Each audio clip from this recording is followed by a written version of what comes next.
Man, officially match day. Another major game for Manchester United. And this time, let's just hope another major game. Obviously, our last game in America, we can win something. Apparently, we can win a trophy today. So let's go for it. Let's win something and let's just entertain the fans, bro. Entertain the people, and let's just hope we're in a situation where we can win this game because I I think we can do it, bro. I think we can do it, but we need to just perform, right?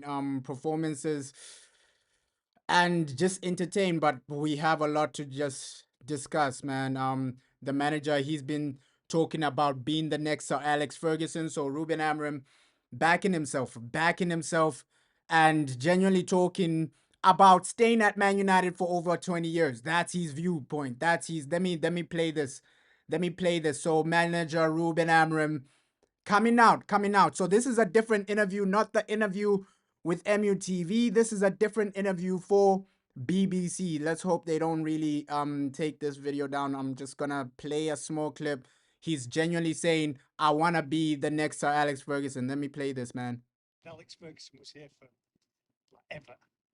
But everybody that's followed, Moyes went very quickly, but everybody went 2 years, Van Gaal, Mourinho 2 years, Solskjaer 2 years.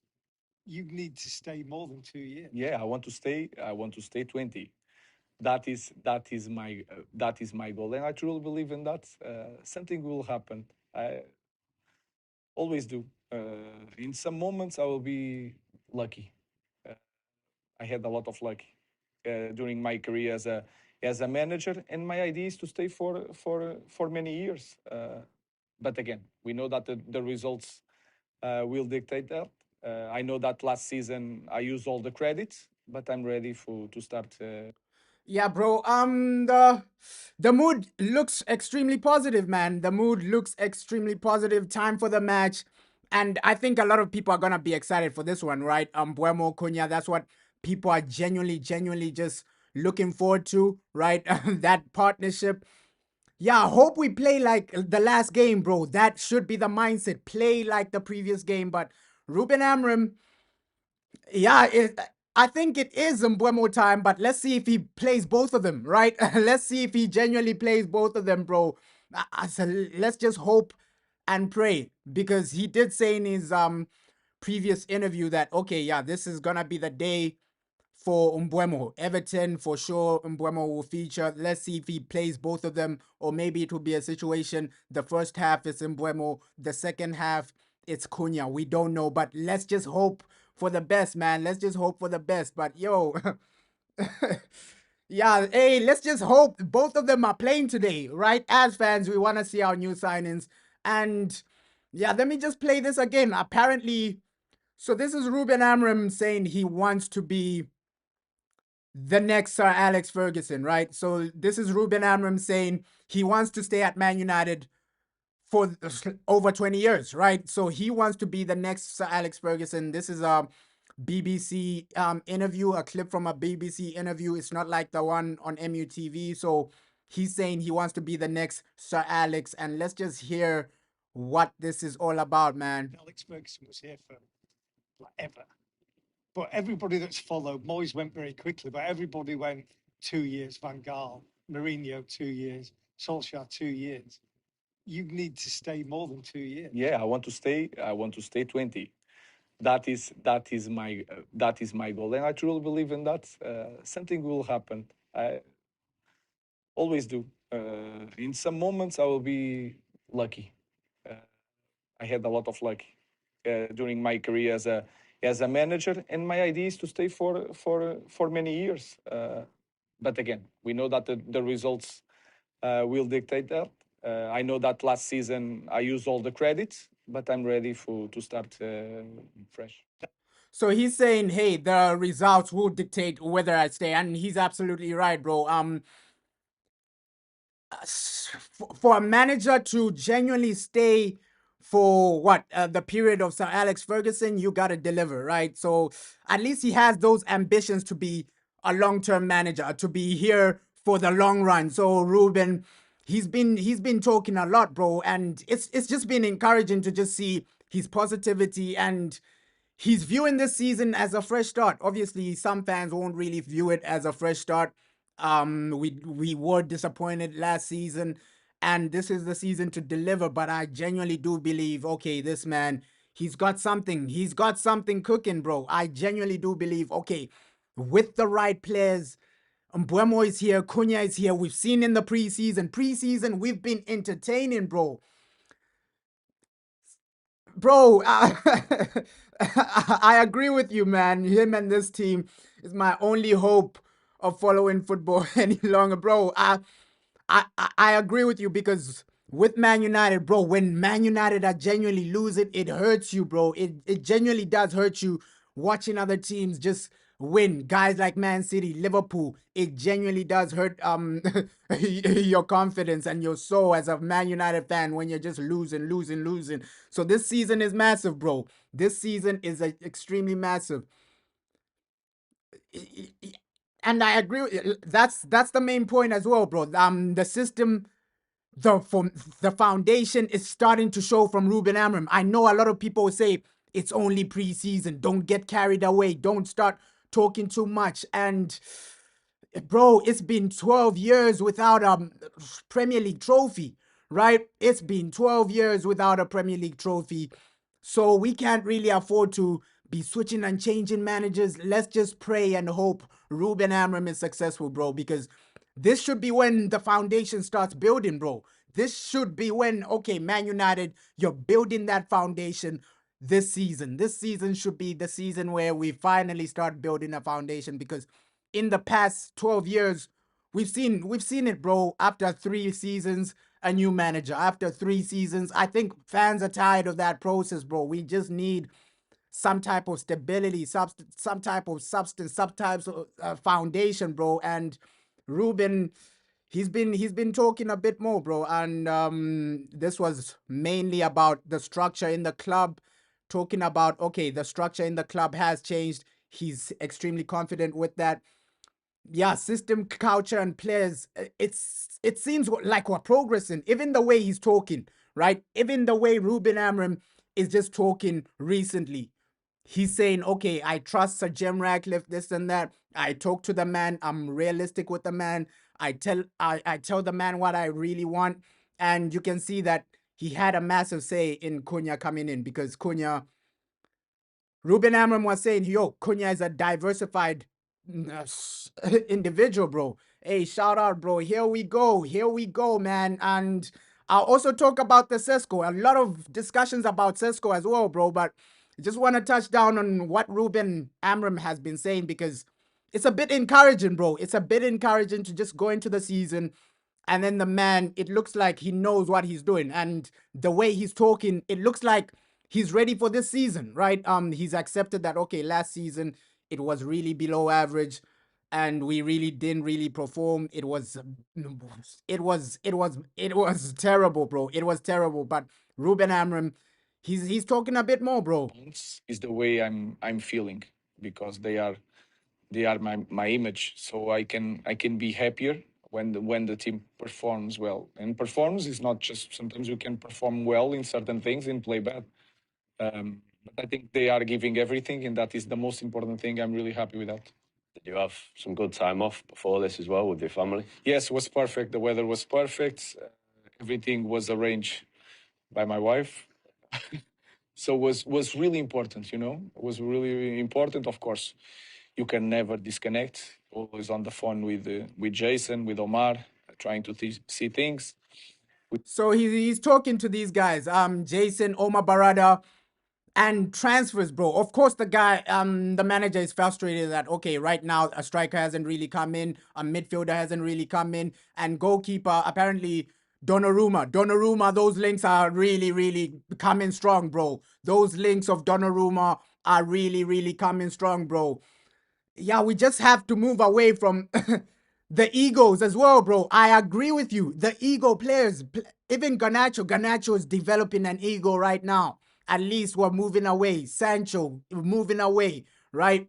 Rashford, at least we've sent him on loan. So we just need to move away from that bad toxic culture we had as Manchester United, bro.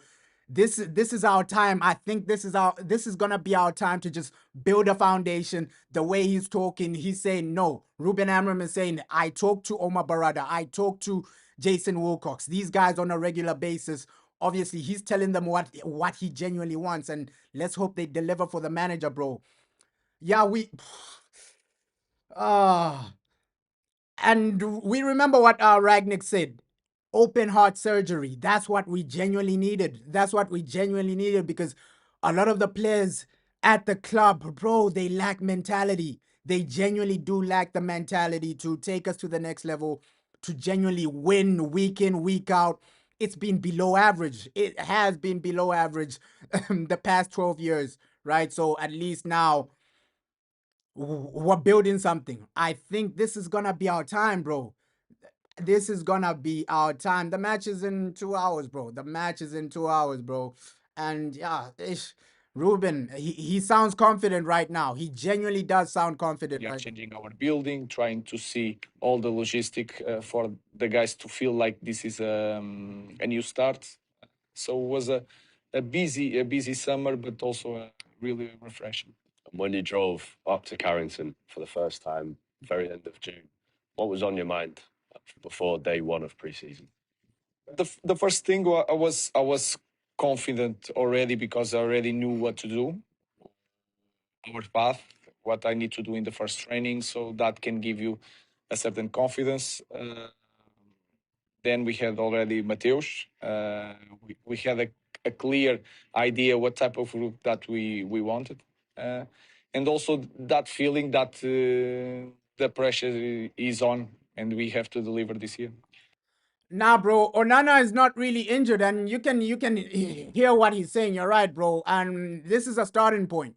This is a genuine starting point. Ruben Amorim, it's a massive time for him because even Matthias Cunha, he was really influential. He was pushing for that guy, and even the foundation in the club, it's way better right now, bro. It's way better. Yeah, 10 p.m. UK time. No, bro. Onana isn't injured anymore. Apparently, Onana has made a recovery. We've seen him training, so Onana looks to be back. But we've heard some rumors of Donnarumma, bro. I hope on Mbeumo go today, bro. I hope it is that time for Mbeumo to just score, take us to that next level. We needed this. We genuinely needed a situation where a new season. At least last season is over. It's time for something new, bro. It's time for something new. And you're right, bro. Hey, Tom Heaton is probably our best goalkeeper, which is crazy because the performances from Tom Heaton have been unbelievable, right? All the games he's played, he's turned up. Against Leeds, he's the reason we didn't really concede goals. So Tom Heaton turning up. Tom Heaton genuinely turning up, bro. Hey, you're saying because we need him. Uh with Ruben, bro, I genuinely do believe the man, bro. I genuinely do believe in the man. And just the way he's talking, the way he's just articulating him. It's not all about talking. I know you gotta deliver, but also in preseason, we've seen what he's talking about. We've seen a foundation. I know it's only 2 games, but we've seen better, bro. We've seen better, bro. Hey, thanks for the support, bro. Thanks for the support. So Ruben, he's really sounding confident right now. He's saying, okay, everything in behind the scenes, it's improving structure wise, it's improving mentality wise, what the players are eating, everything is genuinely improving, and that's what you want for a top level club, bro. Hey, thanks for the support, bro. Thanks for the support, bro. You and Omar and other people in the club have spoken a lot about cultural change. Do you feel that's happened over the last few months? I think that is clear, but that is something not just the coaches and the manager and the players can change everyone, and I think everyone is changing in our club, and you can feel the environment. They are starting to believe that, of course, the results will dictate a lot, but we have a clear idea. Everyone has a clear job now. You have a full day of job. So I think everything is in the right place for us to be better. So he's saying everything is really aligning, right? Everything is way better than it was last season, foundational wise.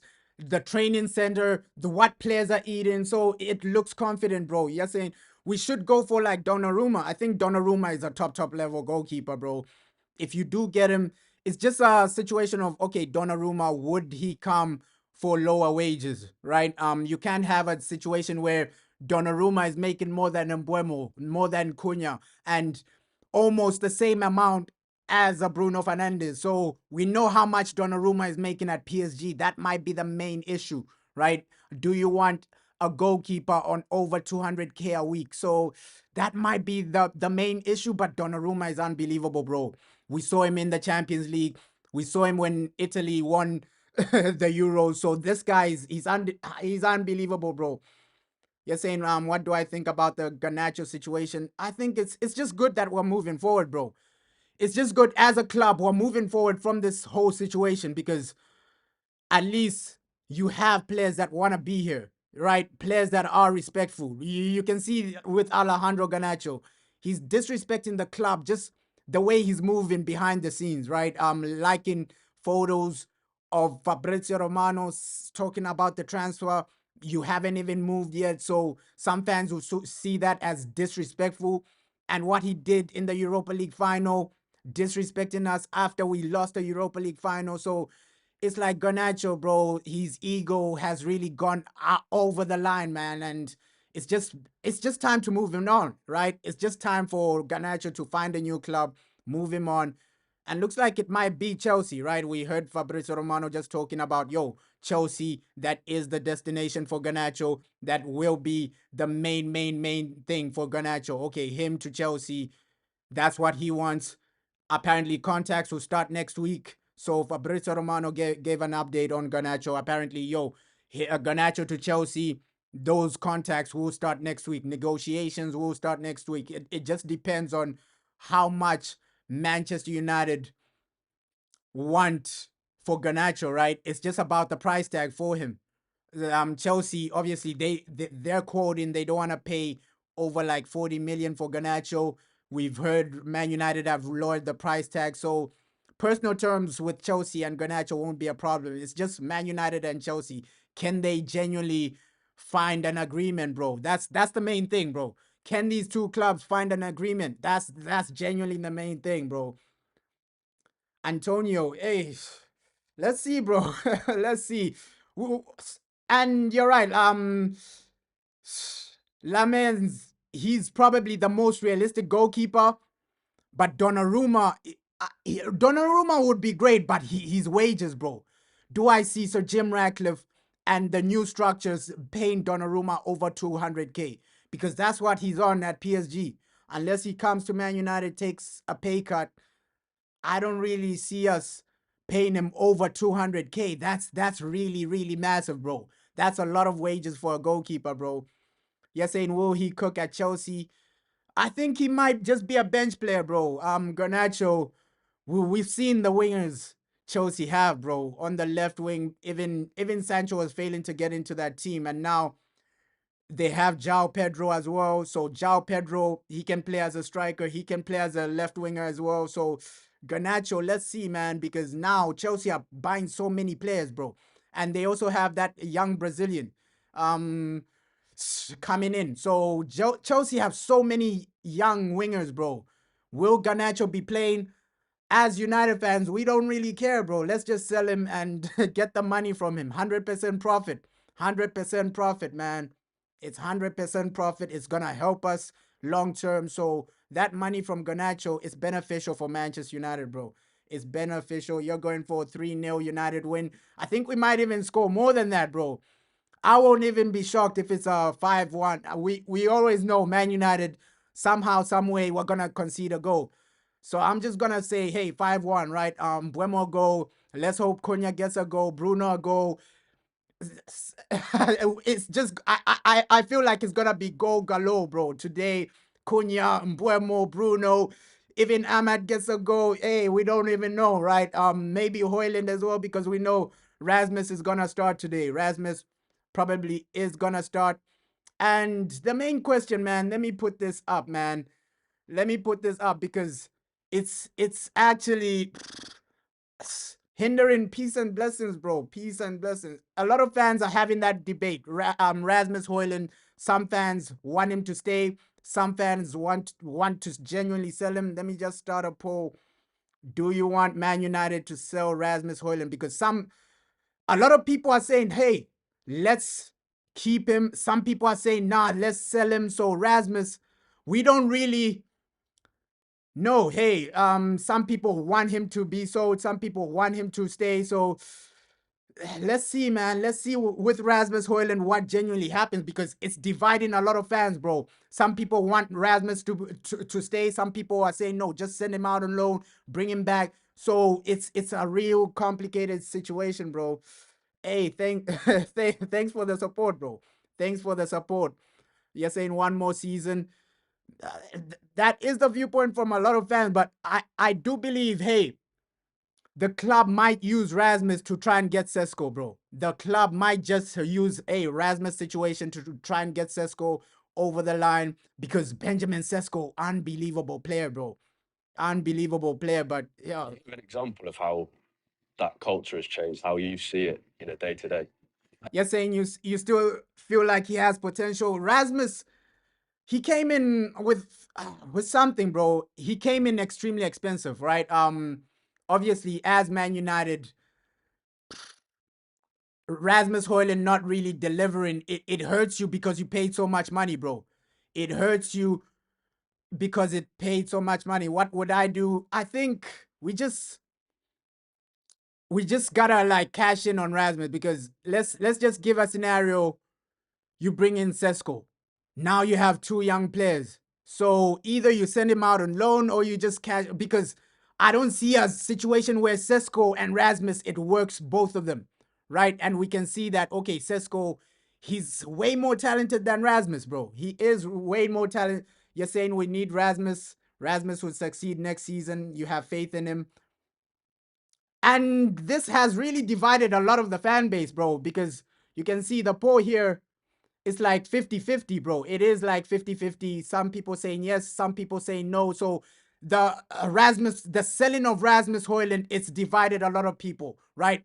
It's really dividing the fan base, 50-50, man. So let's just see, bro. Let's just see what we do with Rasmus Hojlund. Does he succeed? Does he have a long, thriving career at Manchester United? You're saying at least he knows the system now. You believe he will do well next season? You're saying United needs to stop this US tour. Yeah, the time zones, bro. The time zones, bro. And that's what a lot of fans have been complaining about. Yo, time zones with the US tour. But hey, as fans, let's just enjoy this, man. Let's just enjoy this.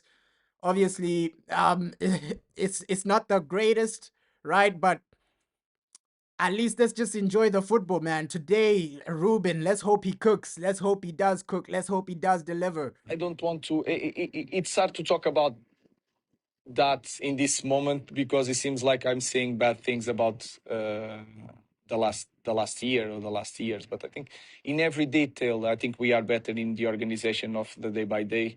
The nutrition is better. The way we cook, what we eat.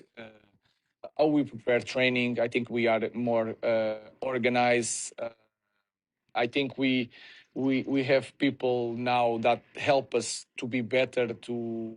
I'm not concerned with small things, and I was in the last year. So that thing help us and help me to think more about watching the game, watching the team. So it's a big help for me. When it's a big help for the technical stuff, it's a big help for the players. Then I think the players are working really well, and they understood that they need to give 100%. If they don't give that, it's going to be hard for them here. So that is also important. And I think we are getting to one point. I know that this is still really early, but I feel in the group that if someone come to our group now, I will not have to fight all the fights. And that's important, bro. Looks like Ruben Amorim, he's saying, yo, the mentality has changed, right? He's basically saying the mentality has changed. The squad is more together. And you're right. Hey, I feel like anywhere we go, not just Africa, bro, anywhere we go, the stadium will be full. But I think time zones in Europe, Africa, Asia, it's way better, bro, because America, having tours in America, it's really, really, really hurting us just because of the time zones. I think Europe, Africa, Asia, it's a bit better, bro. It is a bit better, bro. You're right. Like you're saying, what do I think about Cesco? You saying you don't wanna. So let's see. With Cesco, I think he's really, really good, bro. And we heard so many debates already. A lot of major sources are really doubting Cesco.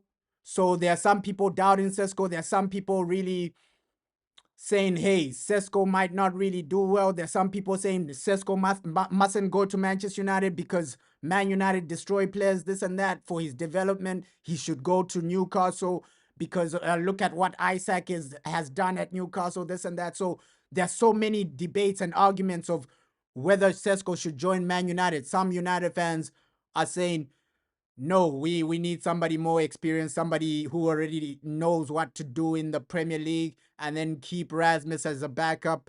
And some United fans are saying, no, let's take the risk with Cesco.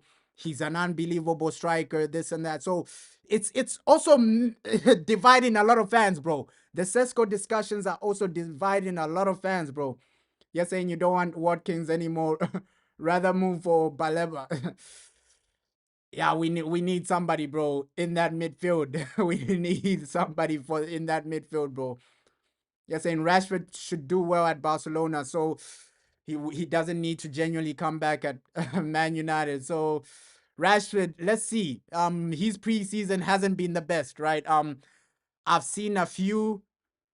I've seen like one of his first preseason match. It wasn't really the best for Marcus Rashford. I won't even lie. Barcelona, they're in Asia, so I saw his first preseason match. Rashford, it wasn't really good. If he plays like that during the season, I think they will send him back because, oh my God, it wasn't really good. First touch wasn't really there. The passing wasn't really good.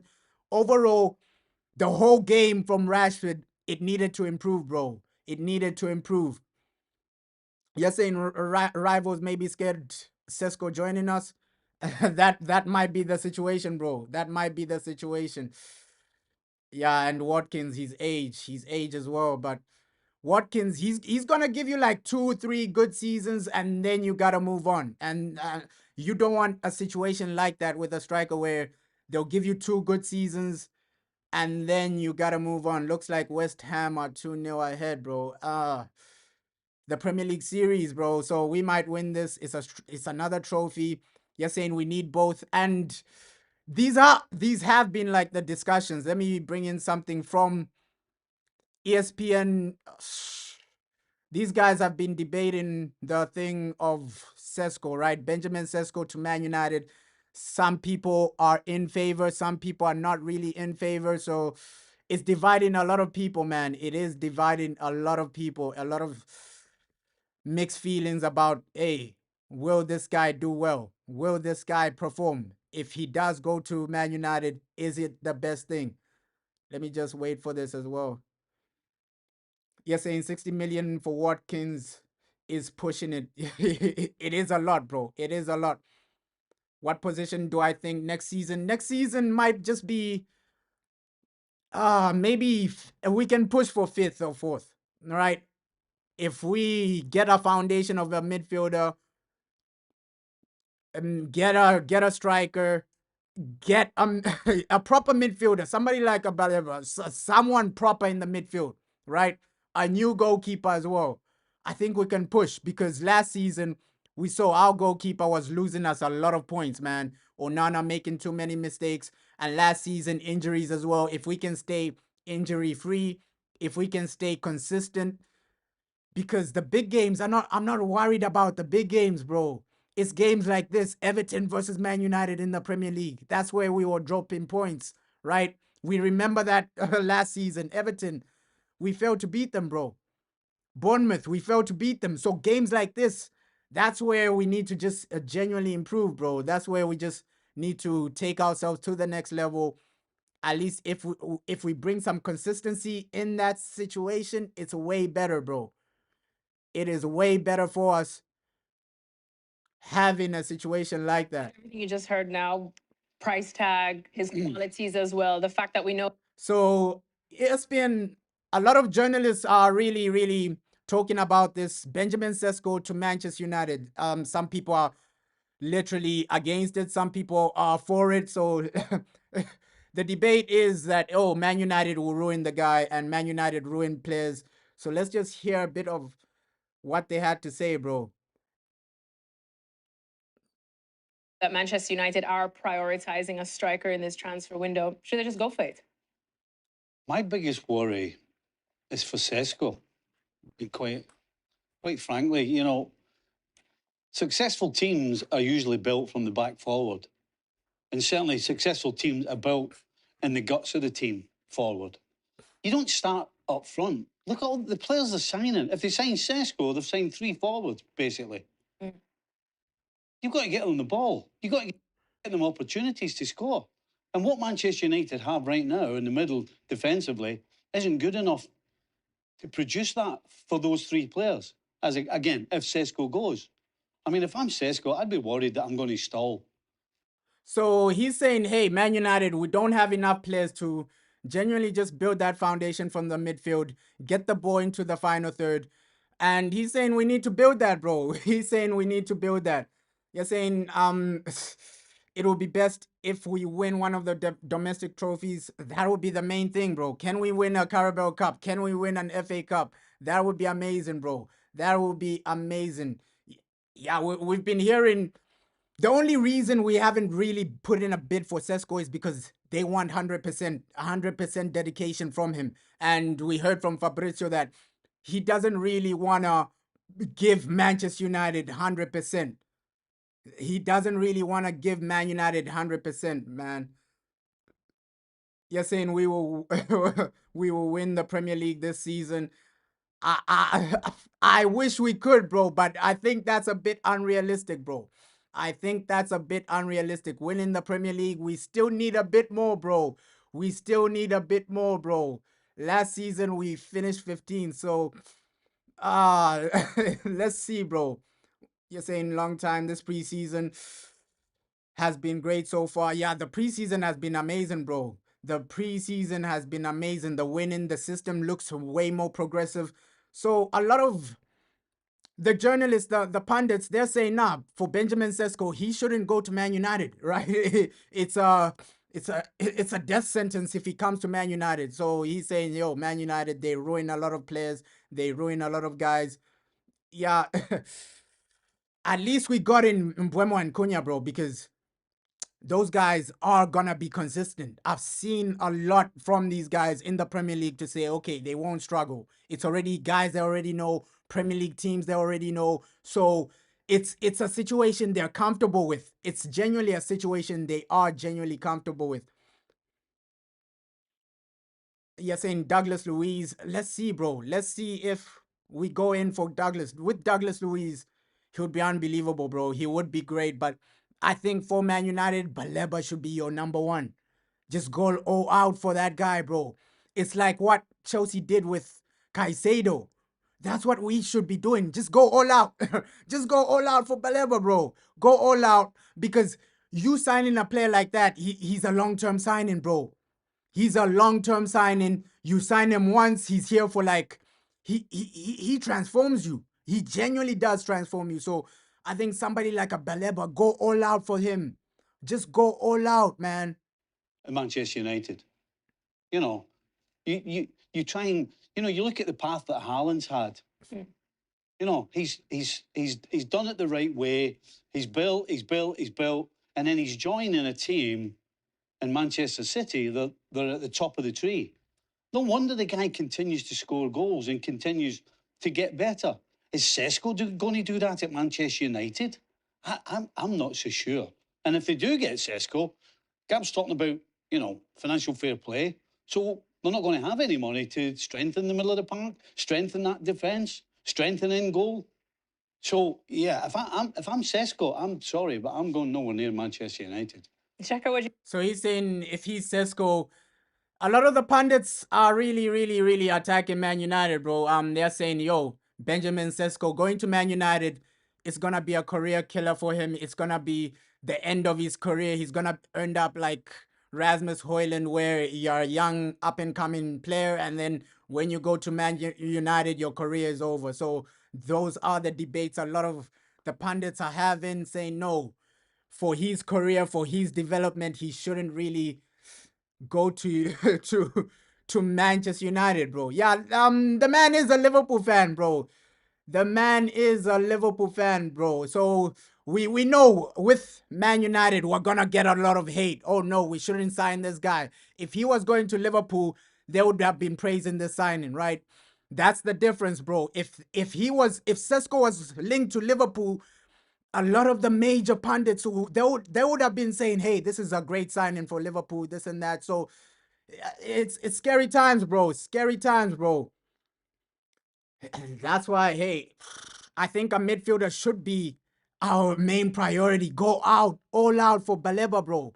Go all out for Baleba. If you just go all out for him, he can deliver. I genuinely see him just transforming.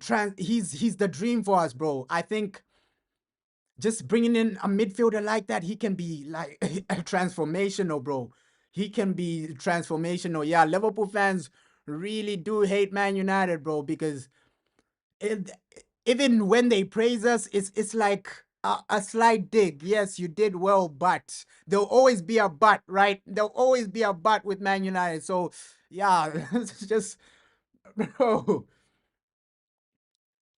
Yeah, bro. Let's just sign some good players, and pundits they'll say what they need to say. They'll say what they want. They'll hate. They'll do this. They'll do that. And hey, it's a discussion, man. It is a discussion. Obviously, they will say him going to Man United apparently it's destroying his career. Man United, he should choose Newcastle over United. So that's what these guys are genuinely saying. But as United, of course, we haven't had the best record with players, right? Some players come in, they don't really do well. But overall, it's just a whole foundation of the club, bro. It's not just because Man United destroy careers, bro. It has been disorganized, bro. Sometimes it's the managers we've had, sometimes it's a poor situation. So it's not just down to us, bro. It's not just down to us, bro. Yeah, we can genuinely dominate every team in the Premier League with a good foundation of a midfield, bro. You're right. Like if we build a great foundation in the midfield, we can genuinely dominate a lot of games in the Premier League, right? Because just say you bring in a Baleba and maybe a Douglas Luiz on loan, you still have a Kobe Maino, bro. That's a transformational midfield. You still have an Ogate as well, so we can really create something scary. I genuinely believe that. Okay, bring in somebody like a bro. We can genuinely create something unbelievable and scary, bro. You're saying, do you think Ineos would have done better if they had full ownership? I don't think it's about full ownership, bro, because you can see the Glazers, they've given them Ineos a full footballing control, right? The footballing decisions are down to Ineos, bro. The Glazers, they just right now they just take money now, right? They have no say in footballing decisions. Of course, they'll make opinions, this and that, but right now, fully, I think Sir Jim Ratcliffe is in full control right now, right? Footballing decision, footballing wise. Obviously, the commercial decisions of, hey, which sponsor Man United should get, that's still down to the Glazers.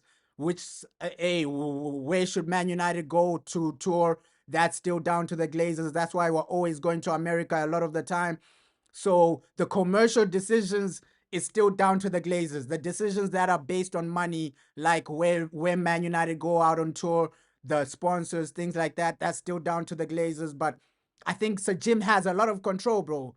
Let's just hope he does well, right? Because United fans, we just want to be back on top, bro. We just want to be back on top.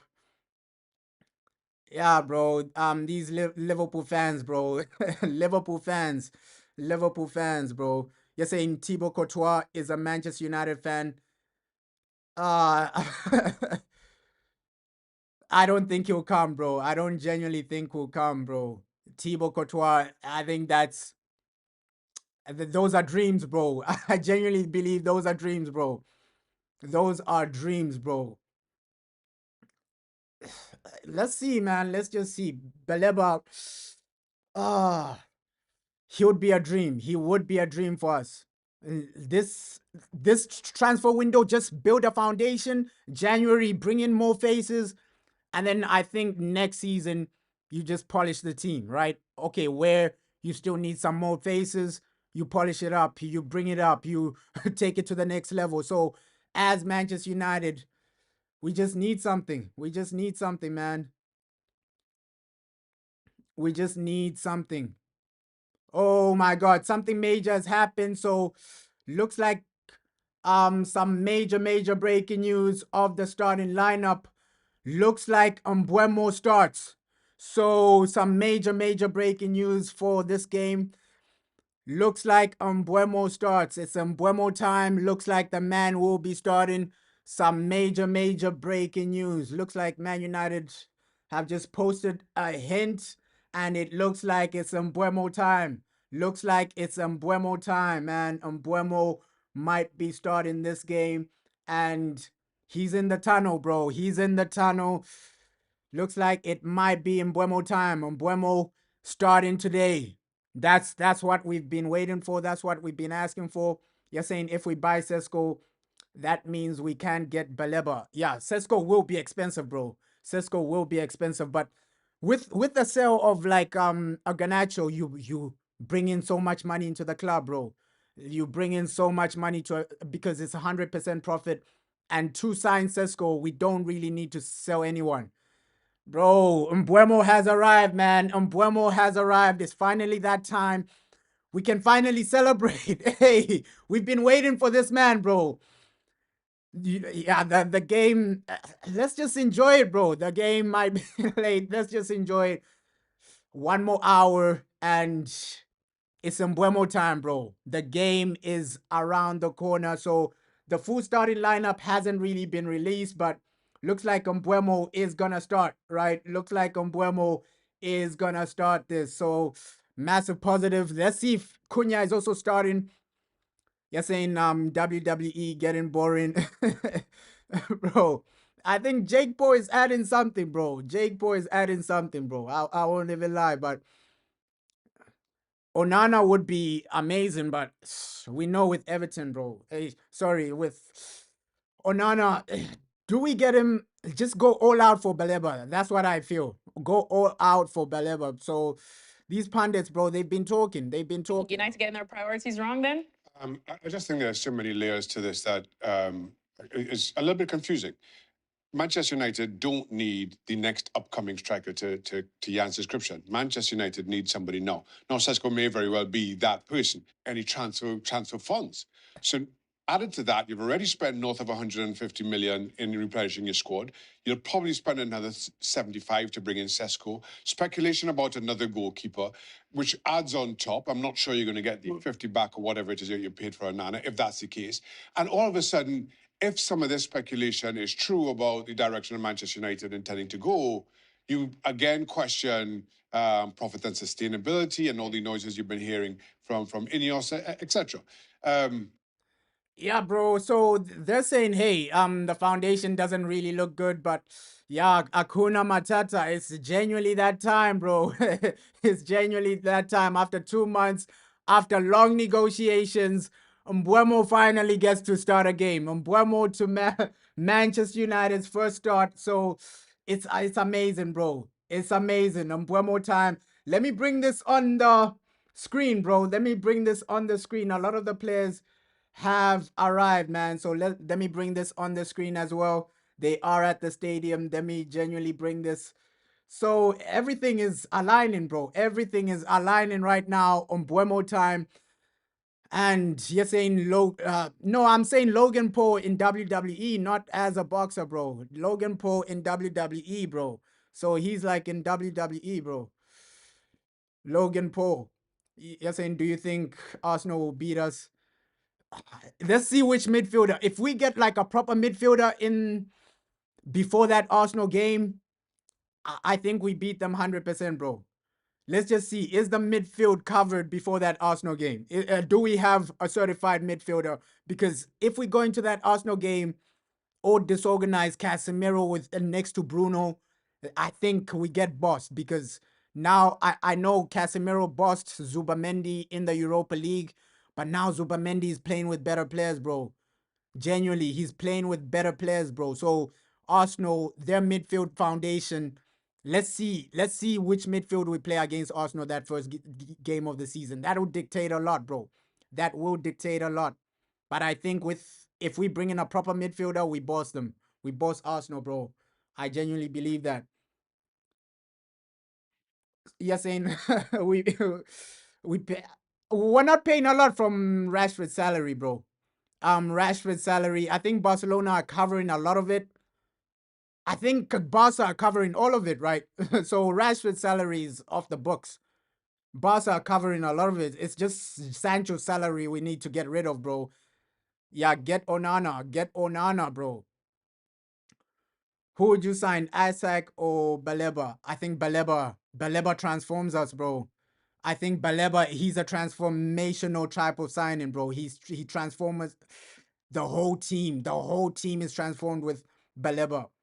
I think he's that type of Caicedo type of guy where he transforms everything. You said you stopped watching ESPN. Yeah, bro. Sometimes they are biased, but you know they will So always criticize answering the us. question, there are a lot of layers to this that, from a business perspective, just don't quite add up. What is a definite cert, though, is Manchester United need an out-and-out striker, and it's a very small market. You see what Newcastle are doing, and their interest in Cesco from the time Alexander Isak gets linked with Liverpool. That speaks to how shallow that pool is.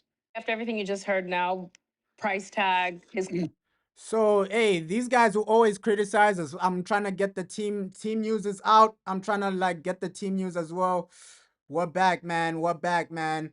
So back in the starting lineup, Cunha back into the starting lineup. So Cunha starts. Let me bring this team news on the screen, man, because a lot is happening so far. Yeah, I don't think a lot of people will be happy with this team, but team news officially out. So it's Altai Bindia, Lenny Yoro, Delit, Luke Shaw, Amad Diallo, Ogarte. So at least we get to see Cunha and Mbuemo, bro. At least we get to see Cunha and Mbuemo. Looks like Rasmus is on the bench. But yeah, I don't think a lot of people will be happy with maybe the midfield, but I think the midfield is okay, man. The team is okay. It's okay. Obviously, some people would have wanted somebody like Tom Heaton to genuinely play. Yeah, I did see the Ruben Amorim interview, right? I was playing it earlier and he had a lot of good things to say, right? Let me play while I put this team news on the screen, bro. So much is happening. Last year, now I feel that I have a group and I have a leadership group inside the team that will help me with that kind of situation. That was when we were chatting off camera the other day before training. You said even the noise at dinner time just feels a little bit different. Yeah, it's completely different. Everybody's talking. They stay. There's some details that is not going to win games, but is going to help us to win games. They stay more than before. They ate and they go right away. Now they wait for each other. They stay there more than they usually stay. But you can feel it in the noise, so it's getting better. Even out here training, the official session ends, and then an hour later, they're still doing rondos. You have to put them out. That is a good sign. You have to put the players out too, because today is recovery day, and that is a good sign. And yesterday, the guys that didn't play, they trained really well. So these kind of signs are really important for us. Looking ahead to the season, when we first spoke in November last year, standing on the touchline at Old Trafford, you said to me, you're going to see an idea. Last season, do you think we saw that idea? And if not, what is it? I think new season. You saw the positions, you saw some things. I think you understood what we will try to do it. I think you cannot see the whole idea. That was clear, and that was frustrating for everybody. So he was frustrated, but the team has arrived. Let me put that on the back screen. So yeah, the team are at the stadium. Here are the team, man. Manchester United team has officially arrived. Behind the team there, you can see Bruno Fernandes. Everybody's there, bro. The team has arrived.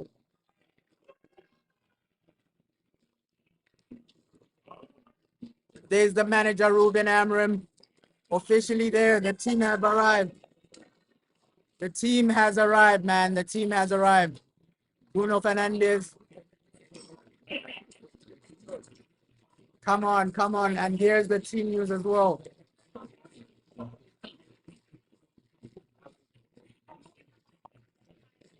So the team here active, and this is the team, bro. Obviously, some fans will be upset that, okay, Tom Heaton isn't really starting. So he's done extremely well, Tom Heaton. But looks like today might not be the day he plays, right? It's Altai Bindia, at least Cunha and Buemo. We get that. We get to see that combination. Looks like Rasmus is on the bench. So this might just give us a viewpoint on what the what he's gonna do when the Premier League actually starts, right? What the manager will do when the Premier League actually starts. So this is the team: Bindia, Diego Dalot, Delit, Bruno Fernandes, Cunha, Lenny Yoro, Amad Diallo, Mbuemo, Luke Shaw, Ugarte, and Kobe Mainoo. Looks like Ugarte and Kobe Mainoo, that double pivot of them, might be what we see that first game against Arsenal, bro. You're saying you don't like the front three, and what the what the F is Dalot doing at left wing back? Yeah, that is a massive situation, bro. That is a massive thing. Like Dogu, he did extremely well. Why is Diego Dalot really playing in that left wing back position, man? But I think it's just a small idea of what the manager might do when the Premier League starts. Obviously, Bindier might not be starting, right? If we stick with the same team, I think it might be an Onana situation, bro. It might be an Onana situation, bro. You're saying imagine having Mbuemo, Ahmad, Baleba, and then the AFCON comes. Yeah, it'll be a mess, bro. It will be a mess. We will suffer. We will suffer with that. But I think we won't really suffer too much because we know with AFCON, bro, we have a replacement for Mbuemo, right? Because Mount can play that position. We have a replacement for Ahmad. Diego Dalot, he can play that position as well. So I don't think we'll be completely screwed, but it will be an issue, bro. It will be an issue. But this team, obviously, people are upset that, okay, yeah, Dogu isn't really starting. Tom Heaton, not really starting. He's been extremely good. And let's just hope we win today, bro. It's all about winning. It's all about delivering. And we're going to hear what the manager has to say when he's actually asked the question of, okay, this same starting lineup, why did you select this? Why are some of these players really playing? And looks like the whole preseason, somebody like Mount hasn't really had a massive role, right? Looks like Mason Mount, he will be a bench player this season. A lot of guys have accepted that, okay, I'm gonna be a bench player this season. We thought Kobe Mainoo might be a bench player, but looks like Kobe Mainoo might have a massive part because I think this might be the type of midfield Ruben Amorim wants to actually do. Okay, Kobe with an Ugarte, right? So this might be the midfield we start seeing.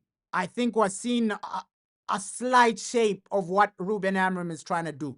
Let's see. The first game against Arsenal, it will determine a lot. It will determine what type of team we're gonna be playing, what our main starting lineup is gonna be, because we know, okay, yeah, first game of the season, if we don't have a new goalkeeper, Onana is gonna be starting, right? Do I see Diego Dalot starting? I think Patrick Dogu will be starting that left wing back position. So we have a small idea. I think De Ligt, Martinez, those guys will be starting when they are fully fit, right? De Ligt, Martinez. So this team will look a bit more, way more different, because I believe, okay, Luke Shaw might be a bench player this season. Luke Shaw might just be a rotational player. We know Mazraoui might just come back into the team. I think our back three might be Mazraoui, De Ligt, and Martinez when Martinez is fully fit. So I don't view this team as our main thing, right? Midfield wise, we have to wait and see what we do with the midfield, bro. MUTV, bro. You can watch the game is on MUTV. So yeah, we'll hear what the manager has to say. I'll play that before they're gonna interview him in like 15 minutes. So the manager will talk about Mbeumo. He will talk about probably Cunha. He will talk about this game as well in general. But he's been talking with a lot of confidence, and it's just encouraging that, okay, Man United, we're building a foundation, bro. We are building a foundation. We are building some type of foundation, but come on, guys. Win today. Just do what you did to Bournemouth, right? A convincing win, more than 3 goals. You're really comfortable, bro. We don't want to go back to those days where you're struggling. It's maybe a 0-0 situation. I think those days are gone, bro, because it's a new life. The way Ruben Amorim is talking, and it just feels like a fresh start. It genuinely just feels like a fresh start. Seeing the face of Mbeumo, seeing the face of Cunha, it feels like a fresh start with new mentality and new players that want to deliver, players that want to go to that next level. So we're doing something right now, bro. We are doing something, and thank the Lord that we've made these signings. Thank the Lord that right now we're moving forward. Of course, we need a midfielder, right? A striker. Looks like we did the poll, and it's almost 50-50, man.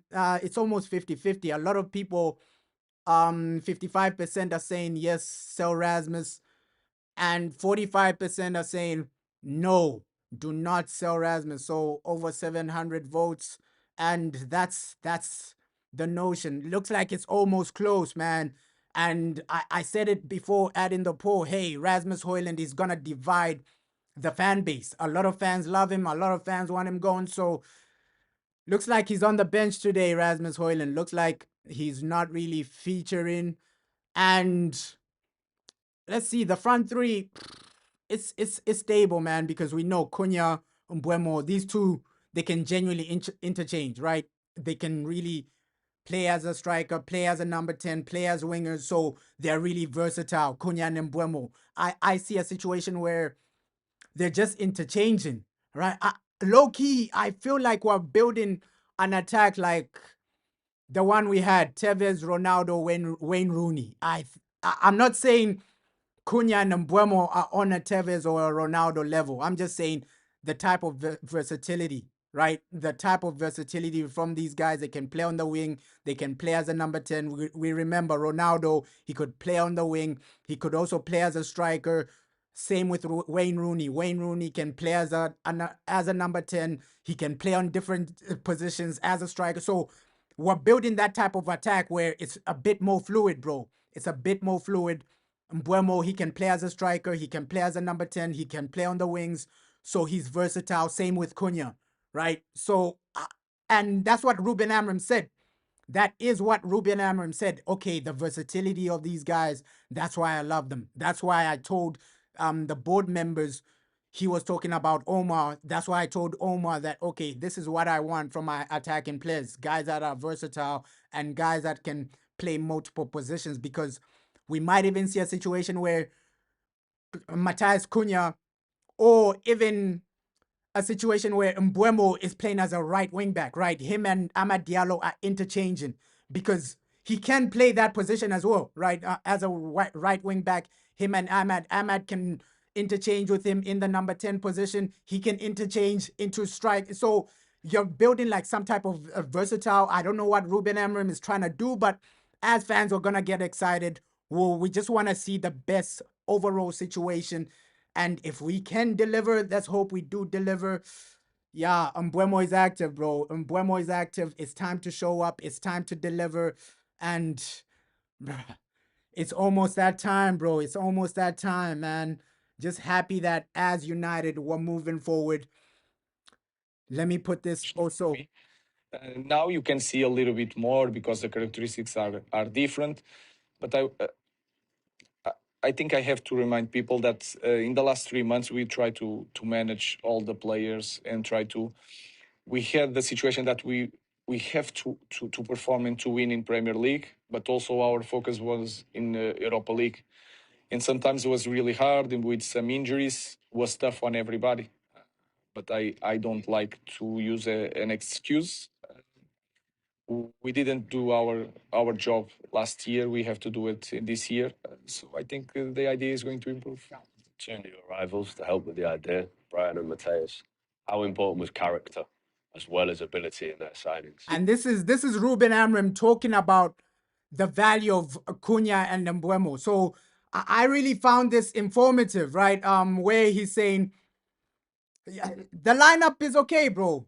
You're saying will Cunha be a striker? We don't know yet, right? We just have the lineup, but the formation I will put that on the screen as well. The formation will be discussed as well. So yeah, it's really looking good so far, bro.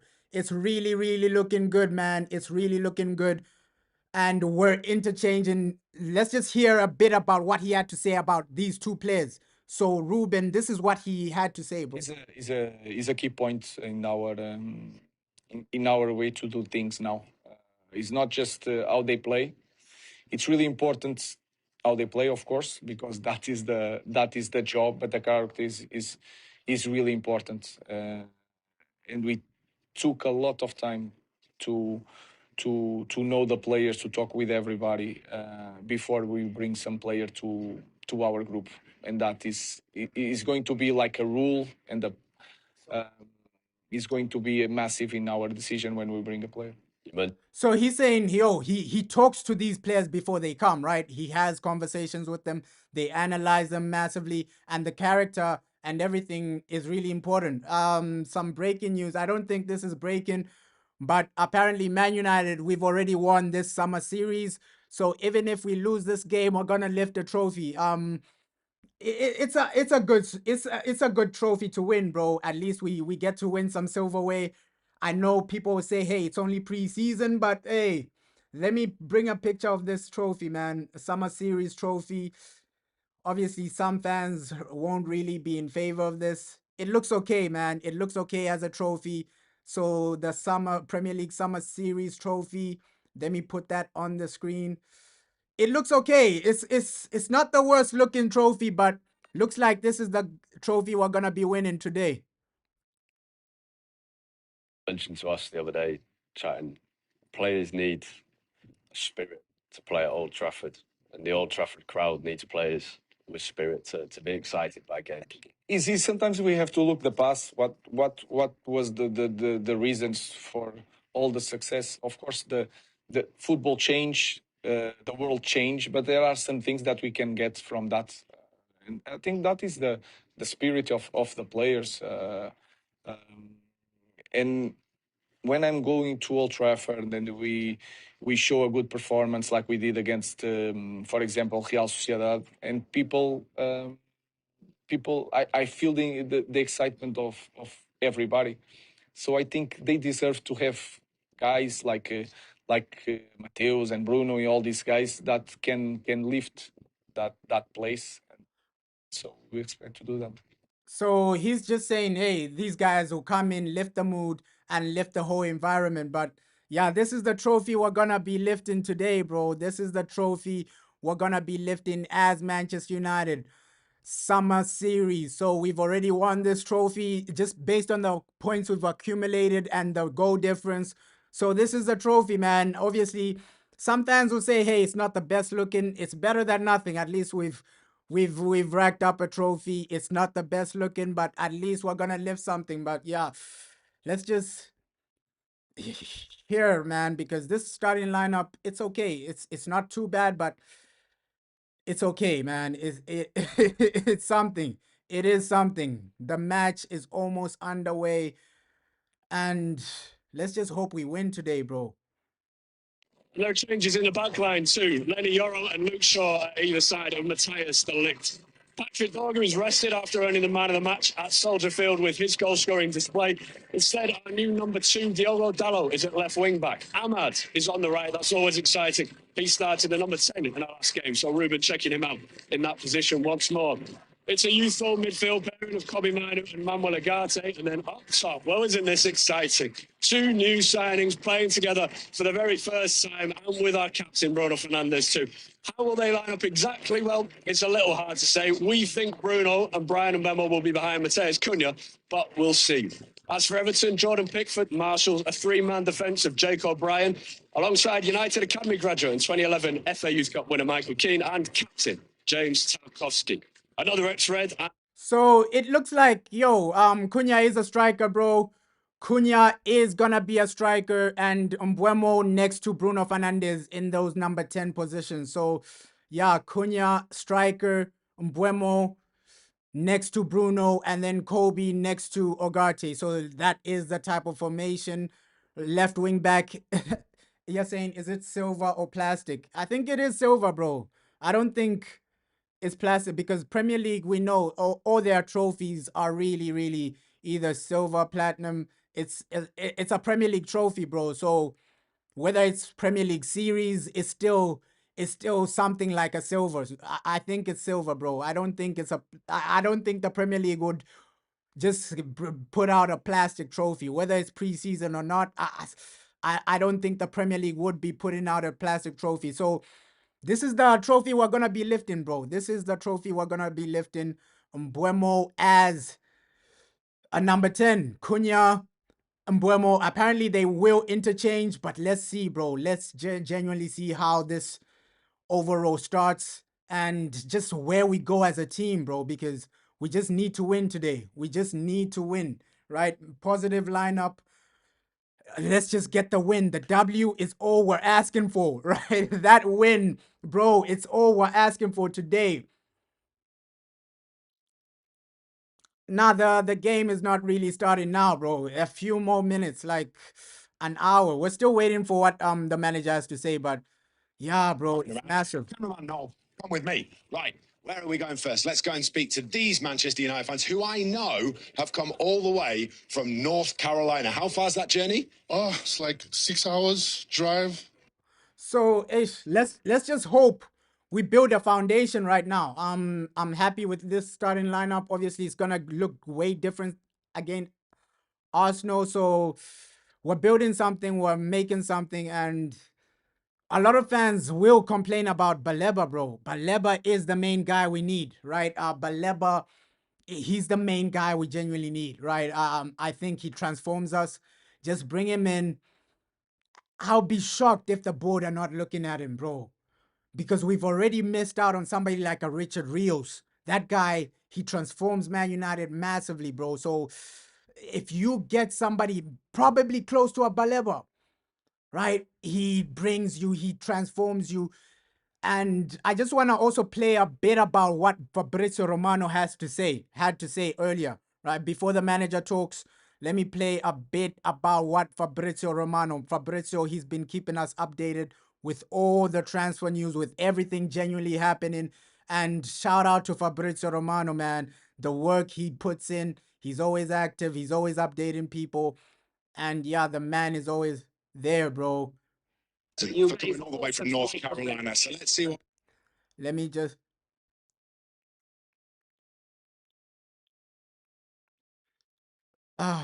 Let me just play what Fabrizio has to say, bro.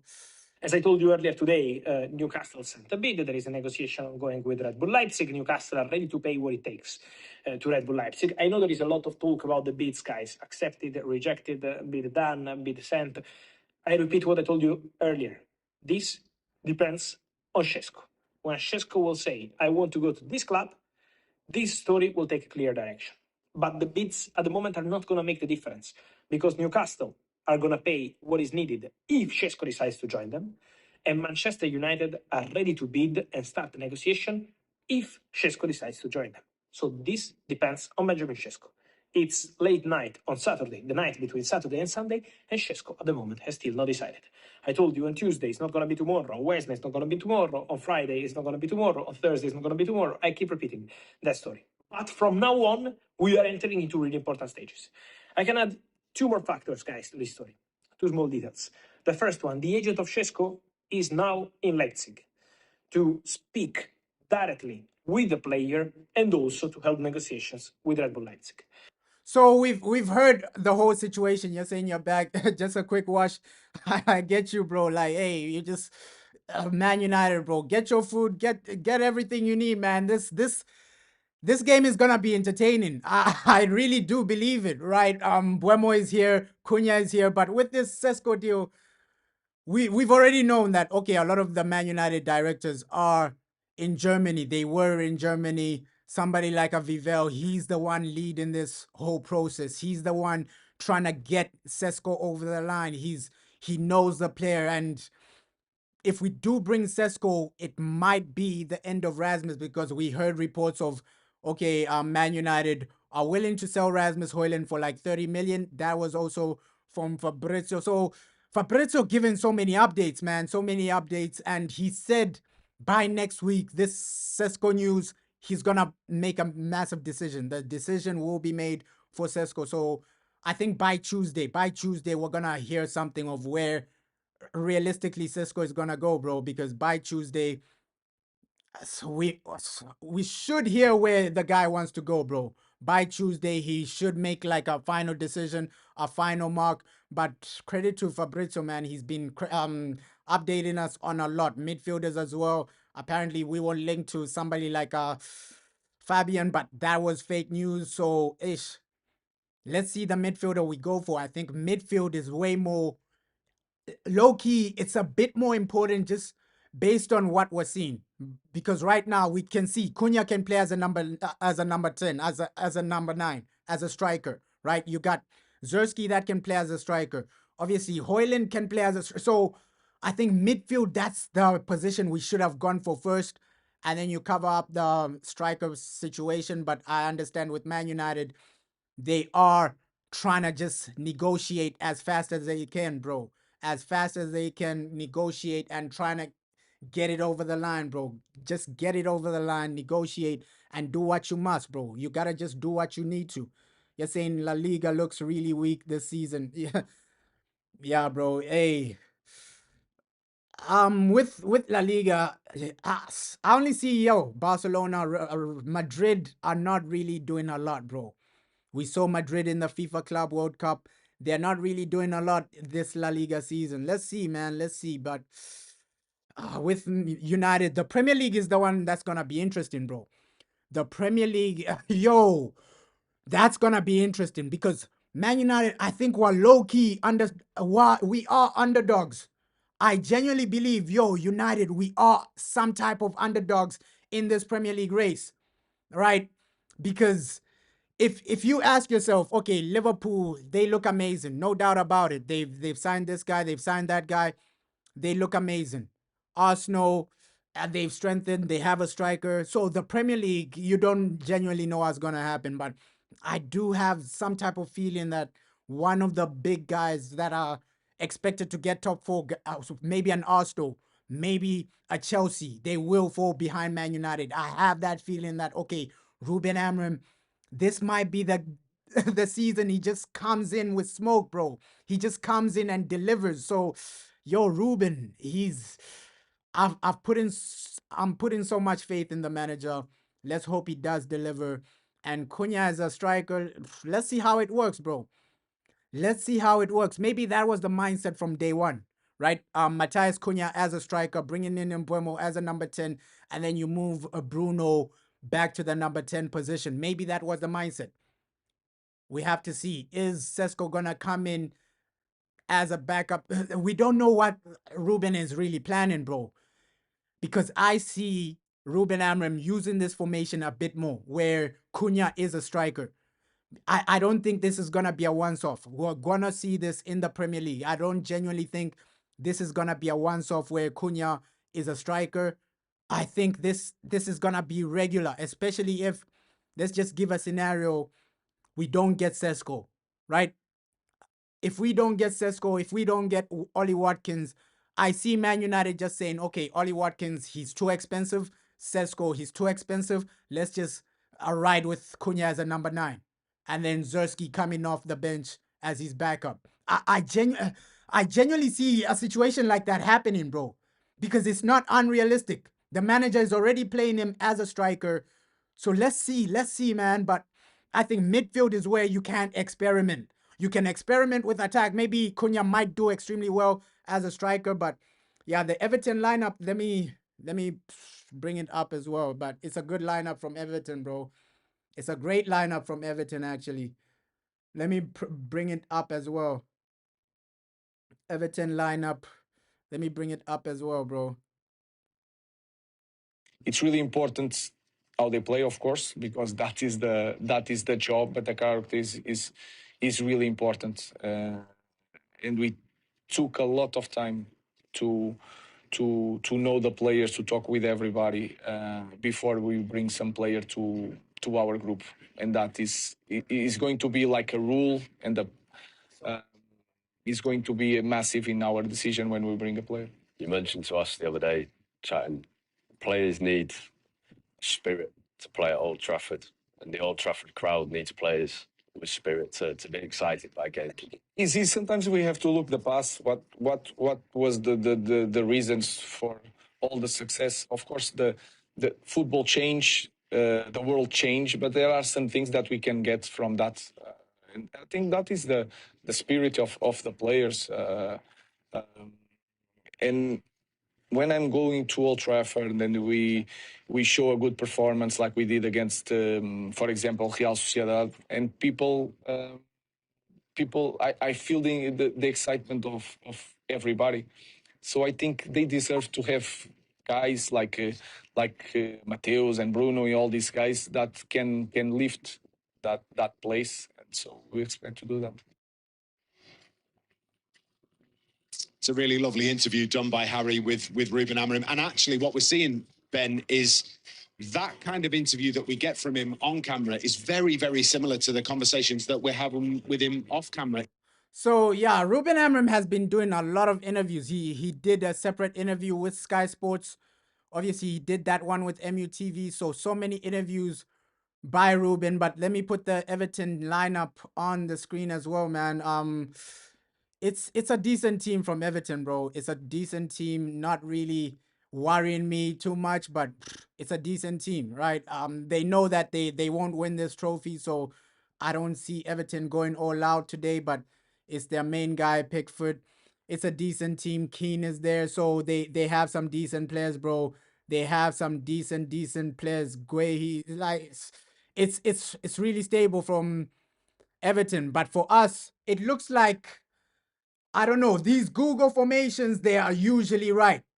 It might be an Mbeumo situation of Mbeumo being our number 9 and not Cunha. Let's see what genuinely happens, because obviously when we're doing like these types of watch-alongs, we use like the Google formations, and the Google formations are always on point, bro. I won't even lie. They're always on point. Usually we hear things from MUTV, and then that's not really the exact formation. We've seen it so many times, but this looks like it's the formation for today, right? Do I see this as realistic? I think the Google formation has messed it up, because I don't see Kobe Mainoo as a right wing back. Let's just switch Kobe. Yeah, Google has really messed it up, man. These Google formations, I think this is really messed up. I don't see Kobe Mainoo as a right wing back, but this is the team. So it might be Matthias Cunha as a number 9, bro. That is probably gonna be the situation. So I think Google have really messed up this formation. I don't see Kobe Mainoo as a right wing back. I see probably Bruno as a number 10 next to Mbeumo, and then Cunha at number 9. So yeah, let me just remove this formation, man. Google have really messed us up. This is a messed up formation from Google, man. Messed up, really messed up, bro. Really messed up formation, but we gotta win this, man. Entertain the fans. Fans are excited for this one. Fans are ready, and just win, right? We gotta win this. We gotta win this. We gotta win this. And the bench is also good, man. I won't even lie. The bench, you can bring in somebody. I want to see Sekou Kone. A lot of people are arguing the fact that, okay, Sekou Kone, when is he gonna get some really proper game time? Because we thought it was gonna be probably preseason. That's when we're gonna see Sekou Kone really playing. But we haven't really seen him. We haven't really seen him. It's great to see Kobe Mainoo getting game time, right?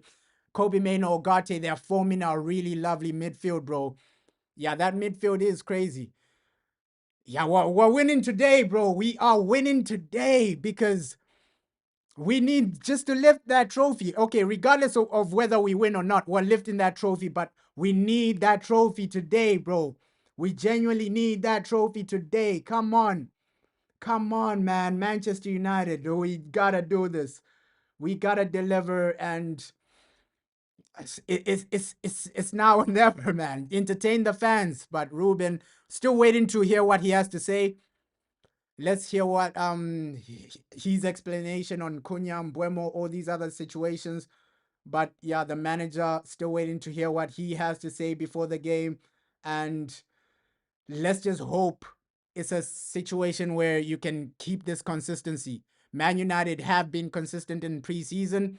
Fair play to them. Fair play to the whole team for the consistency. But we need this throughout the season, bro.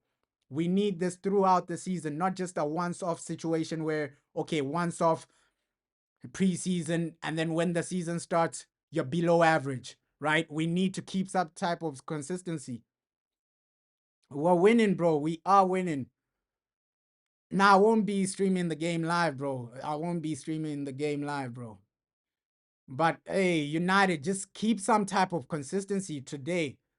Like, build from this preseason, build into the Premier League. First game against Arsenal, you beat these guys, right? And then who knows? Who knows? Because our first 5 games, if you analyze these first 5 games, bro, they are really difficult. Extremely difficult 5 games because you gotta play Arsenal, you gotta play Chelsea, you gotta play Man City. Of course, Burnley, that's where we can get some points, but let's see what happens, bro. First 5 games, that's why it's just important to have a great preseason. Get your fitness up before the Premier League starts, because those first 5 games, you're not allowed to ease into the Premier League, right? They won't allow you to ease into those games, bro, those fixtures. You're saying we have more trophies in our banter era than Arsenal. Hey, it's something to be happy about, bro. It's something to be happy about. At our worst, we have more trophies than Arsenal, bro. And it would have been amazing if we won the Europa League. Imagine finishing 15th and winning the Europa. But yeah, Aiden Heaven was talking as well, bro. Somebody like an Aiden Heaven was talking. Yeah, I've This enjoyed is it what so he has to far. say. It's been brilliant. It has been warm. That goes without saying. It's been a real year of change for you, moving to Manchester United. Obviously, moving cities away from. Yeah, don't lose by more than 2, bro. Yeah, I've coped easier than I thought, to be fair. My family's obviously come up with me, and that's helped. And yeah, the squad is they're really kind and welcoming. That's helped as well. And yeah, I fitted in well with them. Yeah, I'm just enjoying it.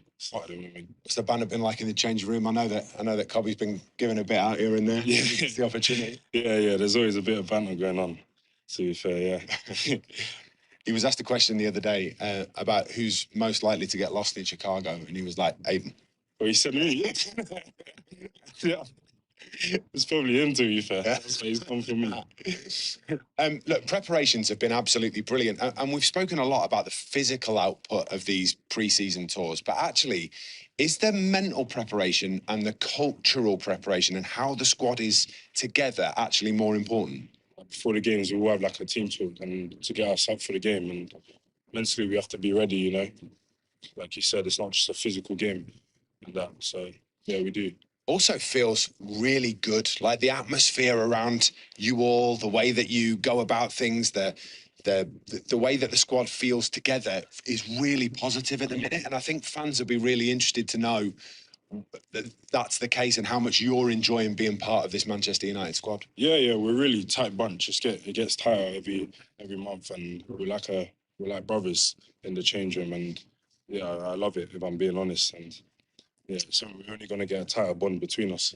You mentioned to publication, was it The Athletic, that coming to Manchester United was a lot about the fans. Mm-hmm. How have you enjoyed being a Manchester United player with these fans all over the world? Yeah, it's crazy. As you can see, the amount of fans we have in Chicago, even Malaysia as well when we was there, and Hong Kong. It's just, it's crazy to think that's not just in England where we have all the fans. It's worldwide, and yeah, it's just great to be a part of.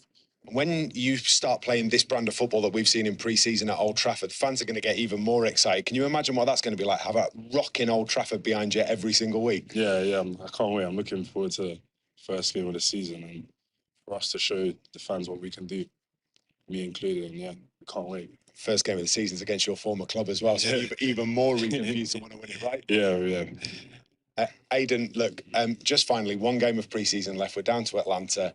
A chance to really put a marker down in this summer series and show everybody that the Manchester United from last season is long gone and the new Manchester United is here. Is that fair? Yeah. We're really working hard in training to become a better team. And as you can see in our previous performances, our last game of the season as well, we've been really good, and we're going to focus on the Everton game and put on another good performance. Aiden, thank you so much. I really appreciate it. No problem. So yeah, Aiden Heaven, bro, he has a deep voice. Bro. But he sounds confident. He sounds extremely confident for that new season. And with Aiden, obviously the first game is gonna be against Arsenal. Does he start that game? We don't really know, but his development has been insane, Aiden Heaven, bro, because he came into Manchester United as an unknown academy player, right? We barely knew who Aiden Heaven was when he came in, but he's come in, performed, and you can hear how he's speaking right now. He's really confident. He he really believes that, okay, and he has that mentality that he's ready now.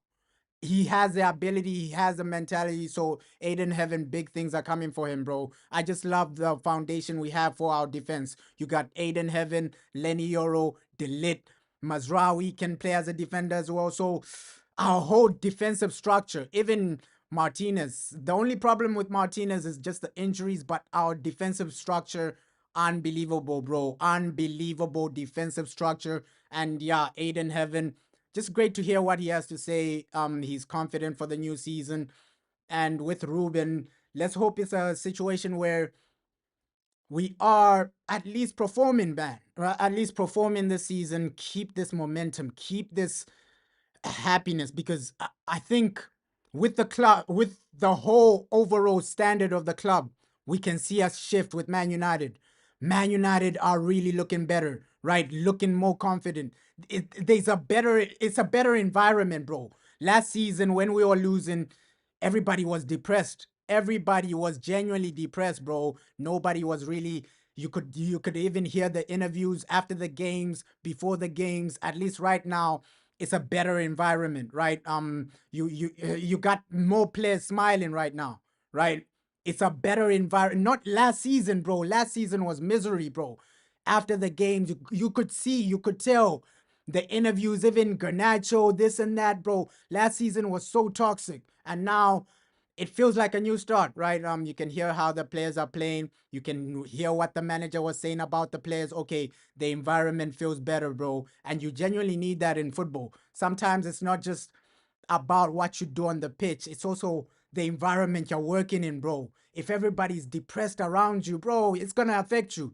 It's genuinely going to affect you. So I'm happy that as Man United, we've gone into a situation where the whole environment has improved, bro. That whole situation, that whole environment, it has improved. We're looking better as a team, and we're looking a bit more confident, right? A bit more confident. Aiden Heaven talking with confidence. Martinez back fit. So we have something, bro. We're going into this season with something, and just waiting to hear what the manager has to say. And yeah, Rasmus Hojlund and Tom Heaton. Yeah, Rasmus is Thank talking. you so much for coming and spending a bit of time with us on this beautiful rooftop terrace that we've only just found at the team hotel. We've had it a little bit earlier. It's always the way, isn't it? Let's start with the really obvious one. How has pre-season been? Really good. But I think obviously last season was, without dragging it back up, was challenging on many different fronts. I think, the football club was going through a bit of a transition of change. What's that? Well, sort of in and around the sort of football side, staff, a lot of changeover, a lot of changes going on, new people coming in, older people going out the door. And that can make it difficult, challenging season in terms of results and sort of falling below expectation. So on the back of a challenging year, we've come into this season and it really does feel like there's been a reset. I think we all know we've got to start the season strongly, but I think so far there's been a real good atmosphere amongst the players, a real good intensity to the work. And I think so far in the 3 games we've played, there's been some real good quality on the show. So at the minute, very, very optimistic for a strong start to this. So, hey, everybody's saying it looks better, bro. Here's Hojlund. Yeah, we've been gaining a lot of confidence, and the fitness is getting to a point now where we're looking very sharp, I think. Yeah, I've enjoyed watching the games. I've been down at training most days, and I think the real thing that shines through is the sort of vibe going on in training at the minute. It's so positive. It feels very different. I agree, and we're doing a lot outside the pitch that you obviously has not been able to catch as well. Been doing a lot of team building stuff, so yeah, working in the right direction. I think it's also very important for this group that we find each other outside the pitch and really build up this connection, and we are trying to do that on this tour now. Yeah, you're right, bro. You are right. So that's Rasmus. He's saying everybody's finding a connection. It really feels better. But you're right, bro. The goalkeeper is included in the defense, bro. No doubt about it. And that's why a lot of fans are just saying, hey, buy a new goalkeeper, bring in new life into the team, bring in somebody that can be consistent. Just like Man City, like Liverpool, or even Arsenal, the goalkeeper is part of the defense, bro. You're completely right, bro. So United, that goalkeeper, he needs to come right now, because we've seen a lot of situations where Onana is making too many mistakes that lead us to losing the game, mistakes that lead us to genuinely messing up, mistakes that lead us to genuinely a lot of problems. So goalkeeper, we need that, bro. We need that. Yeah, you can't hold what you don't have in your hands, bro. So it's, yeah, a lot of fans do want Rasmus, and this poll looks like over 1,500 votes. People are 56% are saying yes, sell Rasmus Hojlund. 44% are saying no, keep Rasmus. So we know Benjamin Cesco is our #1 target. Let's see what we do with that. Joshua Zerski, it's a massive season for him as well. Can Josh be the main, can he shine this season? Because a lot of people, they do believe in Joshua Zerski. They're saying, okay, maybe with Josh, it was just a bad season for everybody. Let's see what he does this season. Can he genuinely turn up? Can he genuinely take us to the next level? We have to wait and see, but build a foundation, bro. I think the foundation we have in the defense, build it in the attack, bro. Build it in the midfield. And in the attack, we're seeing a better foundation, though. We have seen a better foundation. You're saying you hope we don't sit 5, ish. 5 at the back will be a mess, bro. But we've improved. I don't expect to see that. I don't expect to see where we're just defending, right? We're just defending. We're behind in the first half, things like that. I think those days are gone, bro. In preseason, we've seen a situation where we are dominating. We are the team that are genuinely taking the game to our opponents, genuinely doing what we need to do. And it looks way better as a club, man. We look way better. It's a better situation. And we're doing something. We're doing something. Just waiting to hear what the manager has to say before the game. It'll be interesting, man. It'll be interesting to just hear why he's playing Cunha as a #9 and just the mindset of, okay, Diego Dalot over Patrick Dogu. A lot of people are asking that question, why isn't Dogu really starting? So let's just hear the mindset from Ruben, man. He's the best man to just explain what's going on, explain what he's genuinely thinking, and that I hope we get into a scenario where we win this game, man. We win this game. But yeah, Brian Mbeumo. Ready, Joshua Zirkzee. Brian Mbeumo. And this is not relevant to Joshua Zirkzee, but it's actually standards football-wise and conduct-wise. If you don't carry yourself the way that you should be carrying yourself, it's the same result that comes from Ruben Amorim, which is, no, you don't get the opportunity. I really like Joshua Zirkzee. I really like his attitude. I like how fun he is. And it's important to remember that Joshua Zirkzee scored the opening goal of Manchester United's campaign last year. So, hey, breaking news. Apparently, Ruben Amorim will oversee a training session after this game. So after this game, they will have a training session on the field. So that's just breaking right now. So after this game, Man United will have like a mini training session, an open training session at the stadium. So let's see what goes on with that situation. But let's hope they entertain today. So that's just breaking right now. Apparently, Ruben Amorim and Man United, they'll just have a low key a mini training session just for the fans at the stadium. So that's some mini breaking news. Let's see what goes on with that. But overall, we just want to see this team lift a trophy, man. Mbeumo lifting his first trophy for Man United. Cunha lifting his first trophy for Man United, bro. You're saying why is Kobe Mainoo playing as a wingback? I think that's a false. If you're looking like at the Google formation, I think it's fake, bro. The Google formation has been altered. Kobe Mainoo is playing next to Ugarte, so it's a double pivot between Ugarte and Mainoo. The Google formation is wrong, bro. The Google formation. If you're looking at the formation on Google, it's wrong. Kobe Mainoo is not really playing as a wingback. They're also saying Mbeumo is a striker, but MUTV are saying no. It's Cunha next to Ugarte. Sorry, it's Kobe Mainoo next to Ugarte, and our boy Cunha is the striker. So that Google formation is false, man. It's false. I don't know why Google are like this, right? A massive platform like Google, at least get the formation right, bro. At least get the formation right, because a lot of fans, they'll go to Google to search the right formation, right? Obviously, people will type in Man United formation. When they see the Google formation, they'll think that's the real one, but it looks like Google got it wrong today, bro. And they barely get it wrong, to be real with them, right? Usually they do get it right, but today it's wrong, bro. You're saying 3-4-1-2. You think? I think we might see a situation where Bruno is interchanging in the midfield and as a number 10, right? You might be right, bro. You might be right. And then let's see how we're playing overall. If we can control the midfield, if we can genuinely just control the mid, just play the way you played against Bournemouth, get early goals, dominate, control, and take the game to Everton, bro. Take the game to Everton after a poor season.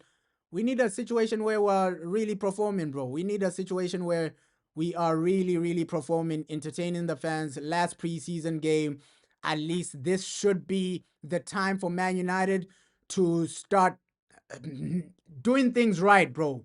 To genuinely start doing things right, genuinely taking ourselves to that next level. And yeah, bro. I can't show the live game, bro. You're saying Google and the app have the same formation.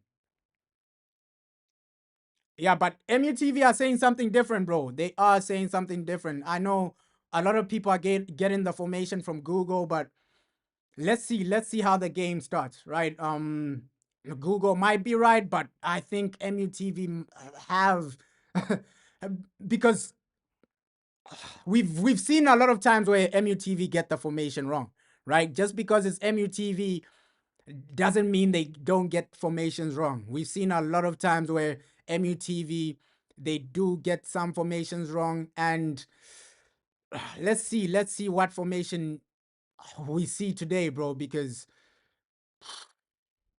is it a situation of Cunha, Mbeumo, we'll see. We'll see what actually transpires, right? We'll see what actually transpires, man.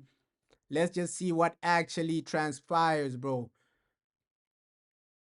Because they do get a lot of formations wrong, bro. I won't even lie to you, bro. You're saying you think Ahmad will play a left wing back, maybe. I think Ahmad will be on the right because we've never seen a situation where Ahmad on the left, right? We've never seen a situation where Ahmad on as a left wing back. It's always Amad Diallo as a right wing back. Diego Dallo, we've seen him on the left, so it's more realistic to say, okay, Diego Dallo, he'll be that left wing back, Ahmad right wing back. It's either gonna be Mbuemo as a striker or Cunha as a striker, one of them, because a lot of times we've seen MUTV get the formations wrong, right? Against Manchester City, our last Manchester derby, they got that formation wrong. We remember that day, bro. So MUTV, they do get a lot of formations wrong. Let's just see who's right, Google or MUTV. Let's see, man. Let's see. But you're saying Cunha and Mbuemo, two strikers, maybe. Hey, let's hope so. Let's hope so. But I just want to see how fluid we are, bro. Yeah, they're not really giving nothing away, bro. They're not giving nothing away. But I do believe Bruno is a number 10. I think he's going to stick with that formation where Buemo is next to Bruno. I think that's going to be the thing. And then Cunha is the striker. I think that is genuinely going to be the thing. Hey, if we get Donnarumma, it's going to be madness, bro. It's going to be genuinely madness because Donnarumma, what a goalkeeper. But the wages, that's the only thing that's making me think it might not be realistic, right? Donnarumma would be amazing, bro. He's great with penalties. He's unbelievable. Like his distribution is insane. Donnarumma would be an unbelievable guy, bro. But it's just a situation of, okay, Donnarumma, the wages, bro. Cesco, you're saying Cesco is a must. A striker is a must, bro. A striker is a must, but that Cesco, the whole saga has really become massive because let's see our first bid. Is our first bid gonna be below Newcastle? Because Newcastle, they're putting in 80 million euros. That's a lot of money, bro. That is a lot of money. 80 million euros. Bro, that's a lot. That is a lot of money, bro. So let's see what our first bid is. And do we have a situation where as Man United we get our player, because we need him, bro. We need a striker though. We need a striker, man. At this point, if Cesco comes, I'm gonna back him. I'm genuinely gonna, because he's a good player. He's a good player. Obviously, there is that mindset of, oh, the guy's young, this and that, but he is a good player, bro. You're saying break the bank for Donnarumma. I get you, bro. Yo, you're saying Bruno and Brian playing number 10. That is the situation. That looks like the situation. You're saying facts, United, everyone is good coming to United. And then, yeah, everybody is is an unbelievable coming at Man United. And then when they're leaving United, it's not the same situation. It is not really the same situation. So United, we have destroyed a lot of careers, but let's just hope it starts clicking, bro. Let's just hope it starts clicking. We haven't been the best ever club, but let's hope it starts clicking. Let's hope we start doing our thing. Obviously, Diego Leon, do I see him playing a lot of games? Dogu might just be the guy just starting week in, week out. Diego Leon, it might be a Carabao Cup situation. We saw the assist he made in the previous game, bro. He made an assist, but he was tripping over, and he wasn't too bad in that game, bro. He wasn't too bad in that game. You saying you hate shaving? Saying you've invested your stocks in Hojlund this season, so the Hojlund stocks are in for you, right? Let's see what Hojlund does, but he might not even be here this season, bro, because United are trying to sell him. United are genuinely trying to sell him, bro. I can't, bro. I can't stream the game, bro. I can't stream the game. You're saying if Isaac stays, Cesco would not join them. Yeah, they're only trying to get Cesco because Isaac might leave. And we heard the situation of Liverpool coming back. They might come back for another bid. Paying 150 million for Isaac, bro. It just shows you where the market is at, bro. It just genuinely shows you where the market is really at. So you can see the inflation. And if Cesco is being viewed as one of the most exciting up and coming talents right now, you gotta take the risk, man. That's my only viewpoint. Look at the striker market. You don't want a situation where Cesco develops into an unbelievable striker and then you're paying over 150 million, right? It is crazy, bro. It is crazy. Isaac for 150 million, it is crazy, bro. You look at how the market in general is, right? So as Man United, if you can get Cesco now, you take that risk because he's gonna be over 100 million in 2 seasons, right? That's how people are really viewing this guy. He's got talent. Right foot, he can score. Left foot, he can score. Long range, he can score. Speed, he has that. Hold up play, he has that. He can dribble. So Cesco, bro, he looks like the complete striker right now. So if you can take a risk, even a 70 million, whatever you get him for, take the risk now because some strikers are going for 150, and I don't think Isaac will be the last striker to go for over 150 million. I just believe it's gonna go up, up and up and up and up. Soon we'll see strikers going for 200 million. How you doing, bro? How you doing? Soon we're gonna see that, bro. Soon we're gonna see that. But yeah, a few minutes until this game starts. Manchester United, we're doing our thing. Let's just win this, man. Preseason. One more time. United, please don't let us down. Like you've let us down so many times. But preseason we've been consistent, so I'm really confident. I'm gonna say 4-1, man. I genuinely think we're gonna score like 4 goals today. We might even just outplay these guys because this midfield partnership of Kobe Mainoo, Ugarte is forming up extremely well. It looks really good. Yeah, under 13 minutes left, bro. Under 13 minutes left. So this game, bro, let's just entertain the fans, United, please. Please, it's a situation where as United fans, we just want to smile in this game. We want to see goals. We want to see entertainment, bro. We want to see goals. We want to see entertainment. You're saying Cesco is also tall. Yeah, and aerially, you're right, bro. He wins headers aerially. He's unbelievable. So Cesco, he looks to be like an all-round striker, right? You don't want to come back in 2 seasons and then he's 170 million or 100 and something million. At least now, if you can get him for the price they're quoting, you take the risk, man. Sometimes life is all about risks, right? It might not work out with Cesco, but you take that risk. He's young. He has a lot of potential. We don't know what's genuinely gonna go on. So you gotta take risks like that. You gotta genuinely take risks like that because you don't want to miss out on a guy like this and then he develops into an unbelievable striker. If you lose out on Cesco, it is what it is. If he doesn't make it, it is what it is, bro. It is what it is. But you're just buying him for the possibility that he bangs, bro. The possibility that he does make it, bro. You're saying 2-1 win.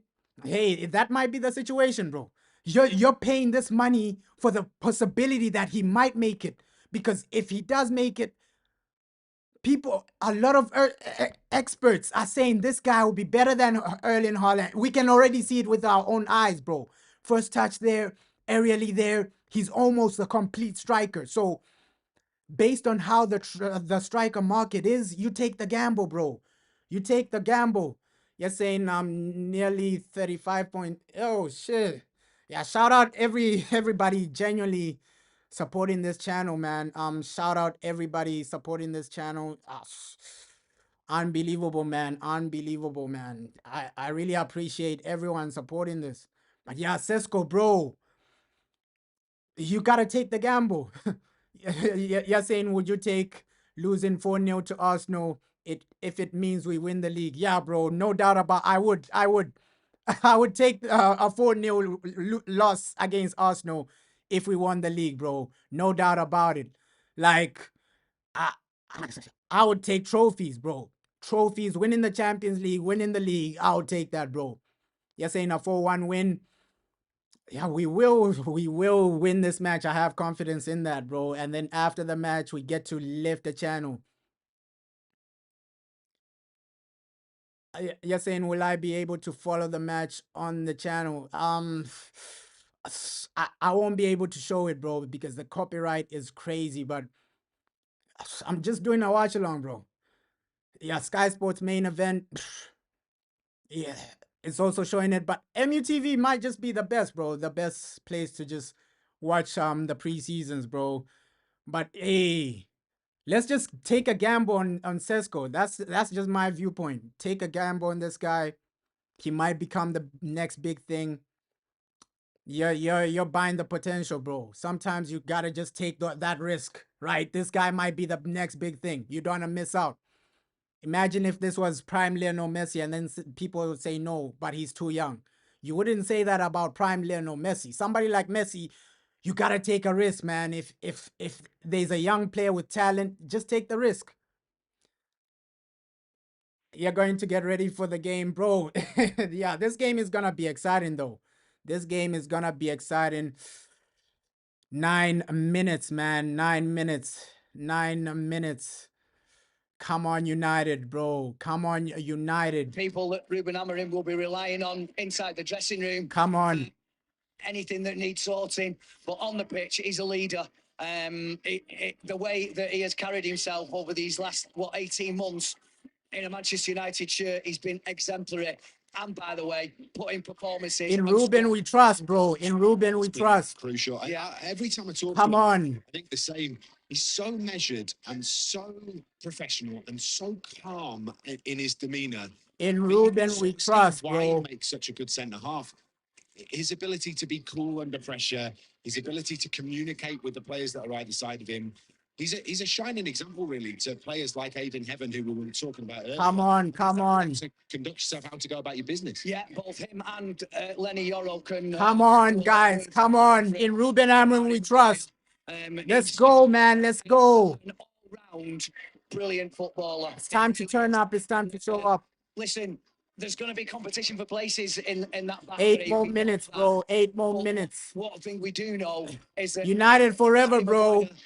Let's turn up, entertain the fans, win the game. That's all we're asking for today. Let's talk briefly about Everton, shall we? We haven't spoken an awful lot about that. them. Is all we're asking for today. Entertain the fans and win. Come on, Manchester United. We played the first game, didn't we, against West Ham? Come on, guys. Come on. Quite a bit of the second half of the game against Bournemouth. They obviously gifted Bournemouth 2 goals that looked like there was. Let's do this, man. Let's do this. And Ruben Amorim, bro, I believe in him. I genuinely do believe in him. As a manager, he's gonna turn up. Players light, I think. Come on, come on, come on. What they did last season and going into preseason time to deliver, man. Some quality. At least we get a trophy after this. A good trophy after this preseason. Time to deliver, guys. Time to deliver. Have been very, very Come on. I mean, neither of us know for definite, do we? But new stadium, which they move into this season, it's cost them. You're saying Everton haven't won a single game?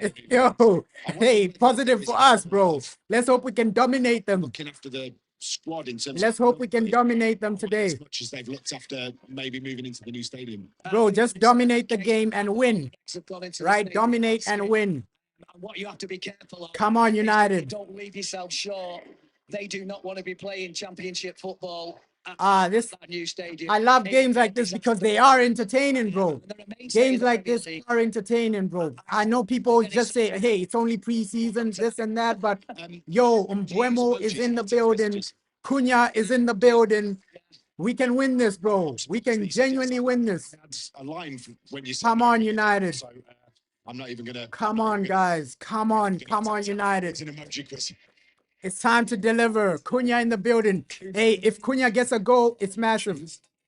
It is massive, bro. It is massive. Cunha getting a goal, that would be massive. Cunha just getting something in this whole scenario, whole situation. We're ready for this game, bro. We are ready for this game.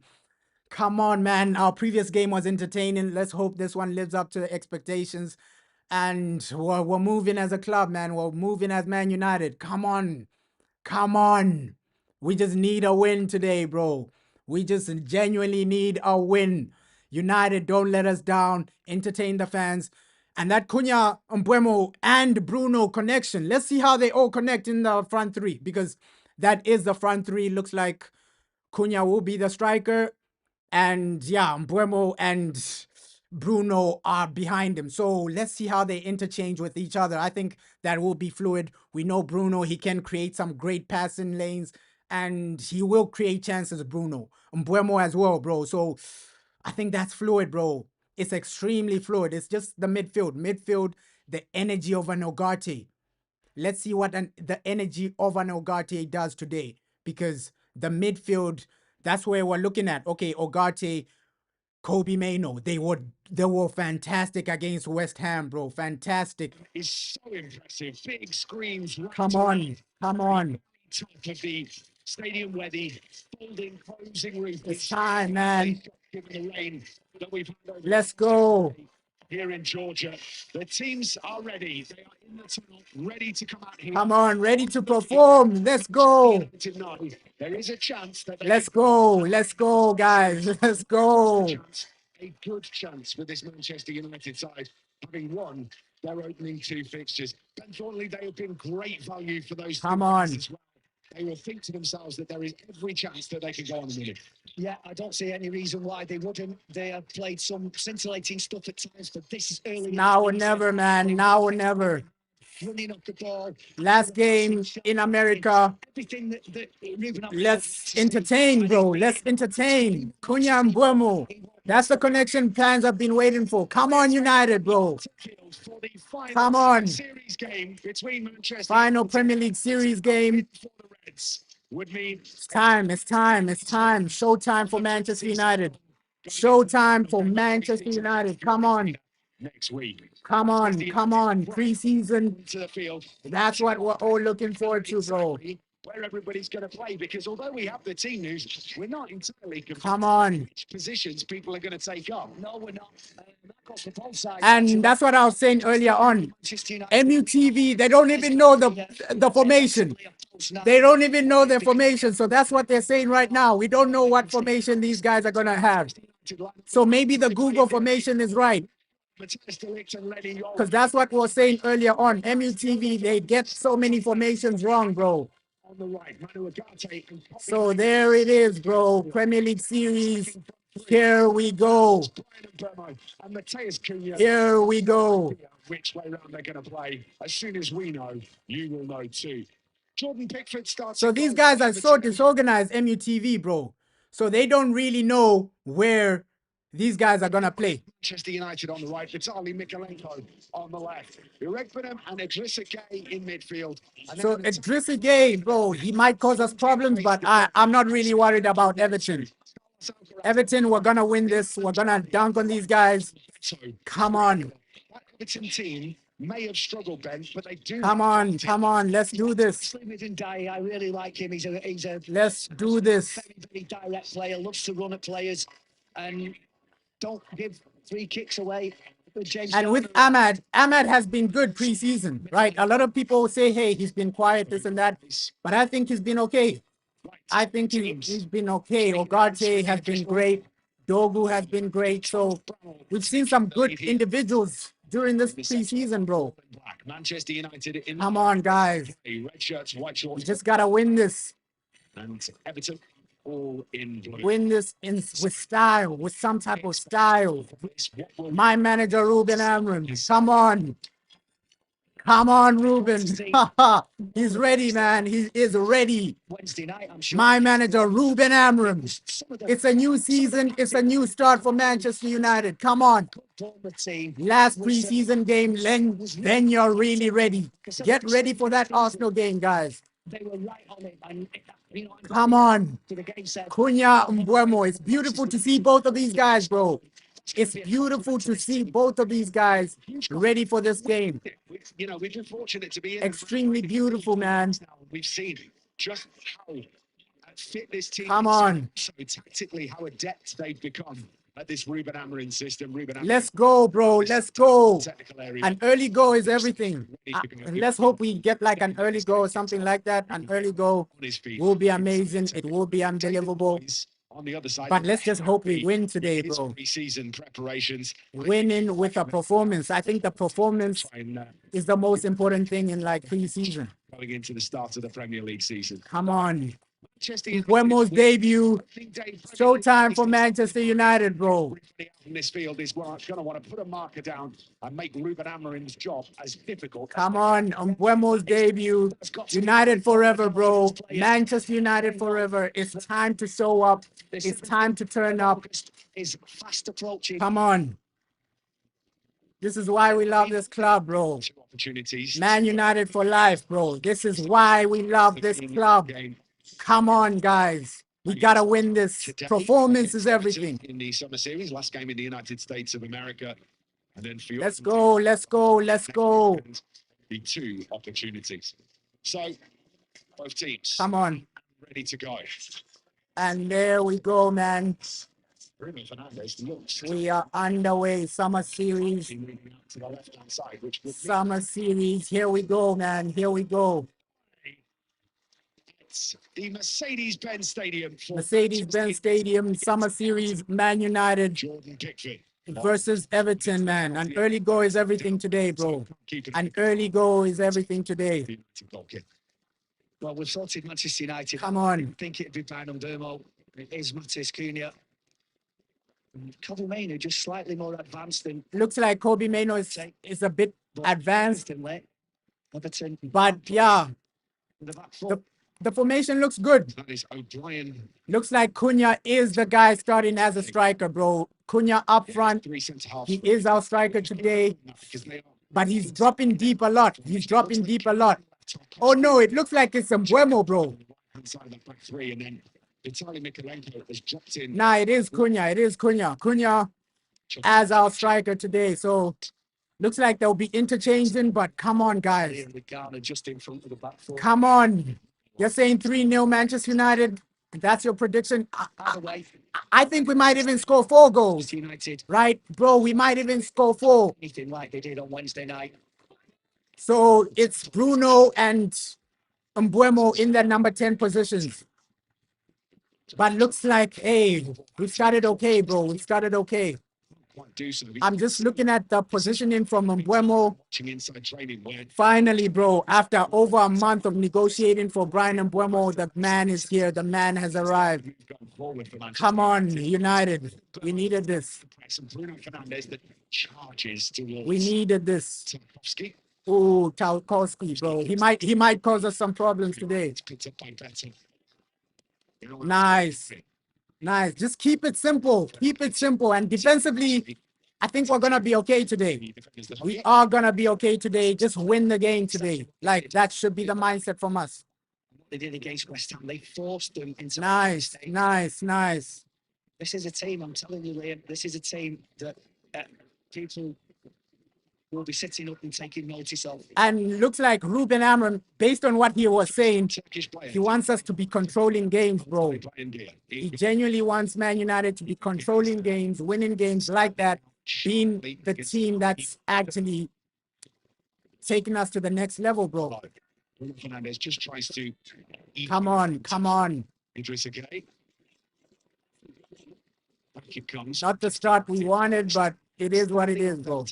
We saw a really quick start from Manchester United against Bournemouth, didn't we? Where they were pressing really high. Less of that against Everton here, and for whatever reason, deciding that they're going to defend slightly differently to how we saw against Bournemouth at Solskjaer. And it's all about like structure today, bro.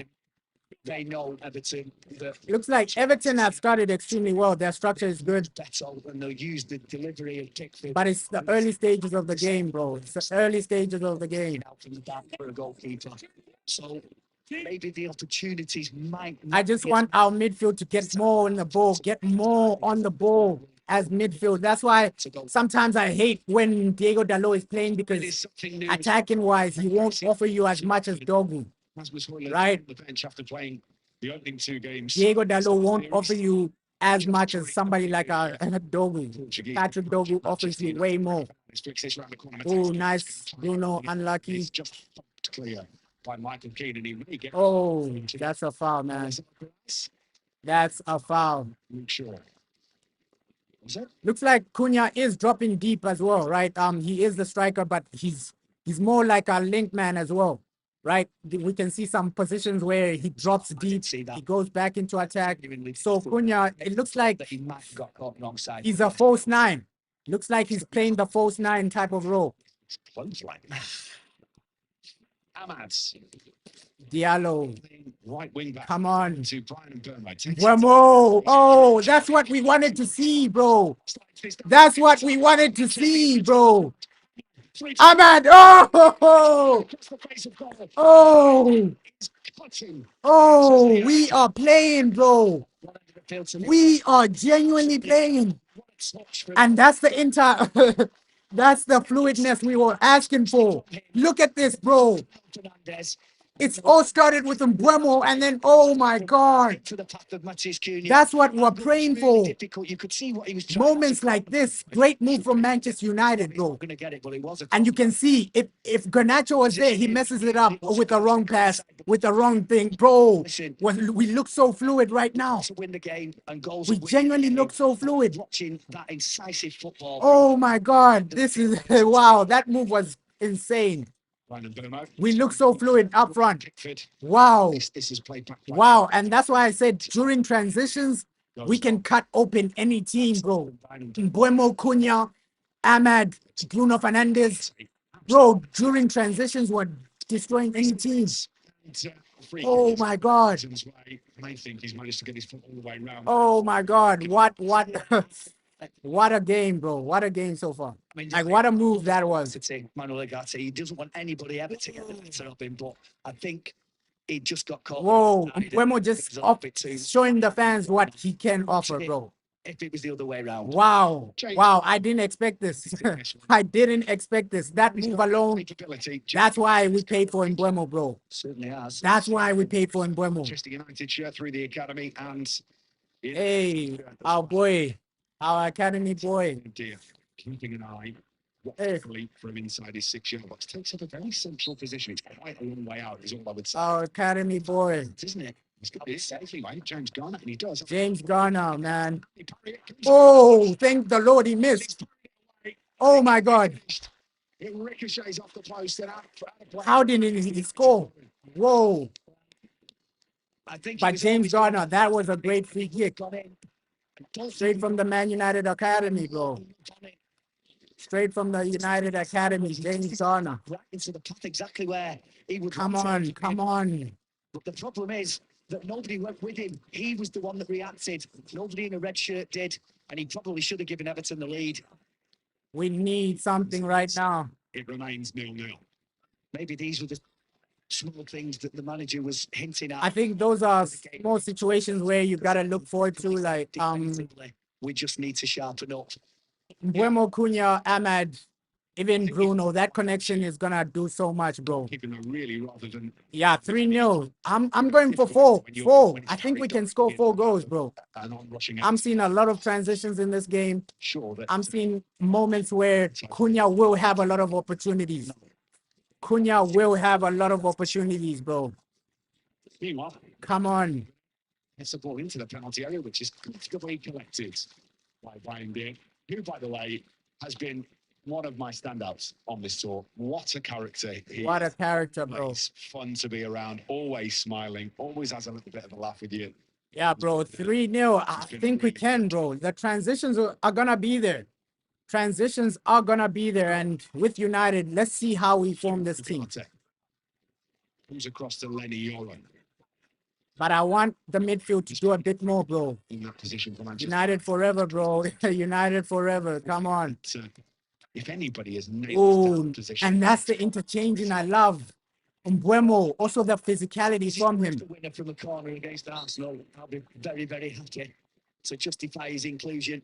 But low-key, our midfield hasn't really taken full control of this game. I just need the midfield to just take control of the game, man. Take control of the game. The midfield needs to take control of the game, man. By James Tarkowski. Like, Everton are getting too much of the ball. Michael Keane, back it comes to Stabilize the game, take control, and be the team that gets the first goal. At least go out there, get a goal. But so far, we've seen what Mbeumo can offer, bro. We've seen what Mbeumo offers in this team. Wow.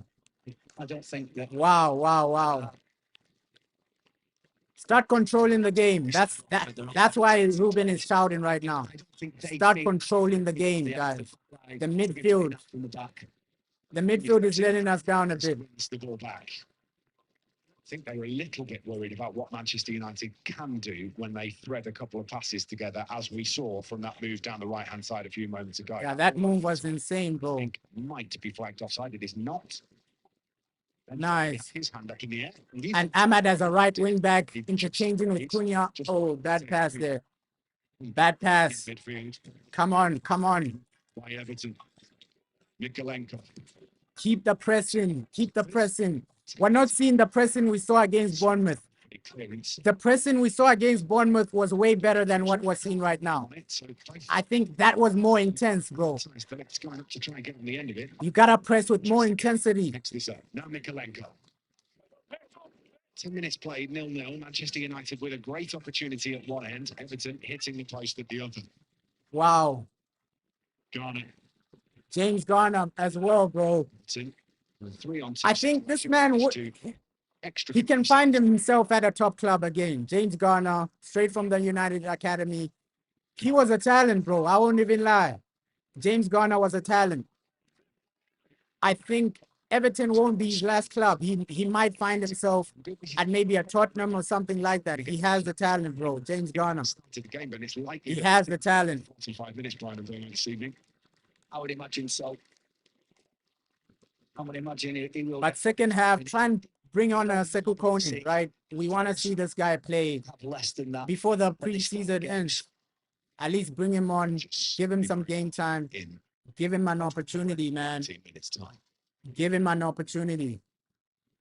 This impressive stadium in downtown. Yeah, impressive game so far, man. Impressive game so far. Of Manchester United fans. And I see a situation where Diego León second half might have a better game than what Diego Dalot is having, bro. Because Diego Dalot, not too much. He's not showing a lot, bro. He's not showing a lot right now. Ahmad. Ahmad, the passing hasn't been great today. He's pickpocketed. The time still it comes across and covers, and Ahmad.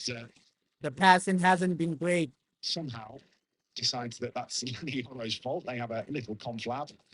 Oh my God. Any time to take it any further. I think this is breaking official news. Ahmad is impeded. It's a free kick. Wow, wow, wow, wow, wow, wow, wow, wow, wow, wow, wow, wow, wow. Breaking official news, man. Each other wants. This is breaking official news. Don't dwell on it. This is breaking official news. Apparently, Man United have offered their first offer for Benjamin Cesco. Looks like a bid has gone in, but we're still waiting for Fabrizio Romano to confirm it. But this is breaking official news. Physical too. One ball downfield, which is headed away by Michael Keane. Headed back by Lenny Yoro. Everton just making life a little sticky in the Come on. This one they're being attritional. That's not a bad step at all from Illiman and Jai. Yo, Everton have been good so far. Let's hope it's not the old United, bro. The pass. Cross comes from James Garner. Sloppy passing, sloppy mistakes. Let's hope it's not the old United, bro. Come on, you gotta win this game, guys.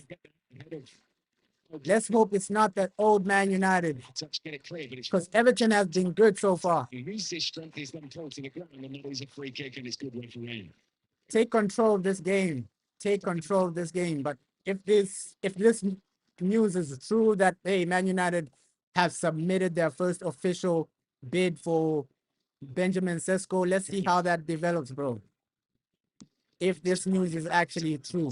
We're still waiting for somebody like It's one of the things that we've seen with a the Fabrizio Romano to confirm it. new Premier League door is that it's a little on the lively side. Come on. That's played by Everton, but Lenny Yoro's read it brilliantly, and Manchester United might be moving down the right-hand side. Mateus Cunha Okay, at least now. infield. Sloppy passing, bro. James, The passing has been so sloppy. in the opening stages. But No, I think that's fair to say that one move. The final third, we need to improve. Just take control of the game, guys. United have done very well. A couple of Oh my God, they cut us open. Cut us open. Oh, offside, bro. Damn. Damn. far side. I think that's a comfortable decision from Sheffield House. Bro, we haven't started well. We need to take control of this game. I'll tell you what, this will be. Yeah, he's off. He's offside. It's very close with. It was close, but yo, he's offside. Decision. That's a Nah, Everton have been playing well so far. First touch from that side. Wow. Not easy to do. But he was The game has started, bro. Luke Shaw. Yo, they cut us open, man. They genuinely cut us open. As we've seen in the other two games, that's for absolutely certain. Huh. Ugarte to Shaw, back to Manu Ugarte. Yeah, the midfield, we need to take control of this. Ugarte, Neno, Cunha, come on. Come on, Ahmad. Ahmad. Come on. Hey. Oh, man. Final third, it needs to improve. It needs to improve, guys. Cunha's shot was blocked, but final third, better situation needs to happen, bro. Through Everton. Come on. Again, Ben, it's their willingness of the running. Bruno Fernandes coming from the edge of the centre circle. Final third, the passing needs to improve. All it is a dummy run. But at least we're attacking now. From the Manchester United captain, sort of epitomising what this Manchester. That's the main thing. At least we're attacking now. Before, Everton were getting a lot of the ball, but now we're settling in, bro. Something that you'll see from it was a great move as well. Bruno Fernandes. Come on. Diogo Dalot, definitely another one. He makes so many runs. Luke Shaw wants Mbeumo to make the move, which he does. And Mbeumo comes back to Luke Shaw. Mbeumo. Manchester United recycle the ball back to Matthijs de Ligt. Yoro. Needs an option in midfield. Hasn't got one immediately. Hey, the passing is okay so far. Like, the passing is improving. Takes over. First 10 minutes, it was a bit sloppy. We saw a great move, but yes, Mbeumo. Come on. Stabilize the game, guys. Stabilize the whole game. You made it the opening 15 minutes, Ben. I mean, think it's really very much other than a couple of moves. We just had another one there, didn't we? Yeah, first Ahmad cut in. First few minutes hasn't been the best, but oh my God, penalty. Just when I say that. Just when I say that. Damn, just when I say that, penalty to Manchester United. Damn, let's go, let's go, let's go. It was really great from Ahmad to win the penalty. Penalty Man United, bro. Just when I say that. Just when I say that. James Tarkowski. Penalty, yeah, that's a clear penalty, man. That's a clear penalty. So it's 1-0, bro. Bruno Fernandes doesn't miss. It's a penalty. Bruno Fernandes doesn't miss. Again, it's another real insight. Wow.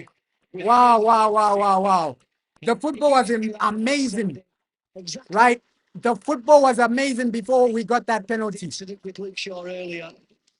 Nice. There's a mismatch in terms of size, but he knows that you can. Bruno is. Hey. This is a goal, man. This is a goal. Mbeumo and Ahmad link up was mad, bro. It was insane. Bruno doesn't miss. Bruno doesn't miss, bro. I can even change the scoreline right now. Bruno doesn't miss. Bruno doesn't miss. James Tarkowski still. Penalties, Bruno doesn't miss, bro. I can even change the scoreline right now. That's how much I'm confident with Bruno Fernandes. The guy doesn't miss penalties. He's always there, bro. He's always there, bro. Bruno Fernandes, come on. My captain, bro. My captain. My captain, Bruno Fernandes. The guy doesn't miss. Penalties, the guy doesn't miss, bro. My captain, Bruno Fernandes, bro. Oh my God. And I love his celebration. I love his celebration. Come on, my captain, Bruno Fernandes. He doesn't miss penalties, bro. We know even before he takes a penalty, he doesn't miss. He doesn't miss. He doesn't miss, my captain, bro. 1-0. Great start, man. Good start. Good start. Ahead before even 20 minutes. You're ahead before 20 minutes. That's a great start. That's a great start. 1 goal. That's something. I know a lot of people will say it's a penalty, but this will open the game up a lot, bro. This is going to open the game up a lot. Bruno Fernandes, what a goal. The guy doesn't miss, bro. The man doesn't miss. Bruno Fernandes. Come on. Come on. And the Mbuemo Ahmad Linka, bro, we're seeing a glimpse of what these guys might be doing, bro. That was great play before we won the penalty. Great play. We are actually unbelievable. Like transitions, I said this. During transitions, not a lot of teams will be able to stop us, bro. Transitions, not a lot of teams will be able to stop us. Bruno Fernandes. Bruno Fernandes, my captain, bro. Come on. Come on, Bruno. Mbuemo, Bruno, Ahmad, Cunha. That link up is scary right now. That link up. Oh my God. This is amazing. This is genuinely amazing. I think this is the start of something beautiful, though. And people have to remember this is not our full team, right? This is not our full team. It's a new challenge in terms of tactically how they. Oh, unlucky.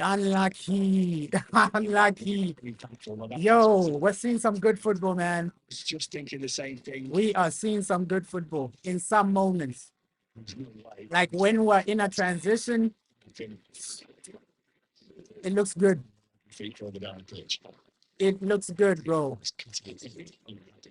Inside the technical area. I'm happy with this, bro. I'm happy with this. And let's just see, how does the team look when you actually stabilize? Because these are the first few games, right? The first few games are still adapting, bro. Mbuemo is still adapting. Cunha is still adapting. What's gonna genuinely happen when these guys are stable? When these guys are really settled in? Because right now we're still adapting. Manchester United defending the penalty area. Ooh. The shot to come in, looks up in the sky, but can't be. Bruno doesn't miss, bro. Instead, Bruno, the man doesn't miss. My captain, my guy. Come on. He was in a 2v1 situation. He didn't want to commit himself too soon. And it's just beautiful to see that Man United, you're winning. Before last season, it was a situation where second half, still no goals. Right? At least now, even if it's a penalty, you're still getting a goal. Fascinated by the ring of. Last season, it was misery, bro. It was genuine misery. This is refreshing. We'll find out what Ben was saying about in just a moment. Oh, Mbuemo. Unlucky. He didn't see that day. There's another guy behind. Mikolenko gets it all the way back to Jordan. What were you saying? We're building something, bro. Ticket for the Georgia State Lottery. We are building something. Yes, you can. If you're not a resident. Yeah, you can. Take you to the gas station on the way home. Pick up a lotto ticket from there. Come on. Don't give these guys too much space. That's what they genuinely want, Everton. But at least that first goal, it's going to open them up, bro. It's going to open them up. Now we can see, okay, Everton, they might just try and commit. One of our producers, Shep, he says it better than me. Every time he says it, he cracks me up. And that's the thing. having somebody like a Bruno, when you get a penalty, it's a guaranteed goal. I think that's one of his best attributes. Just penalties, he guarantees you goals from penalties. So, hey, Bruno, Cunha, Mbeumo, the transition is going to be scary. I've already seen that right now. Wow.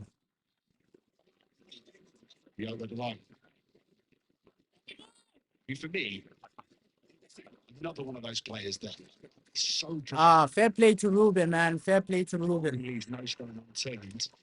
Fair play to Ruben. This foul there, which is like he has a plan, right?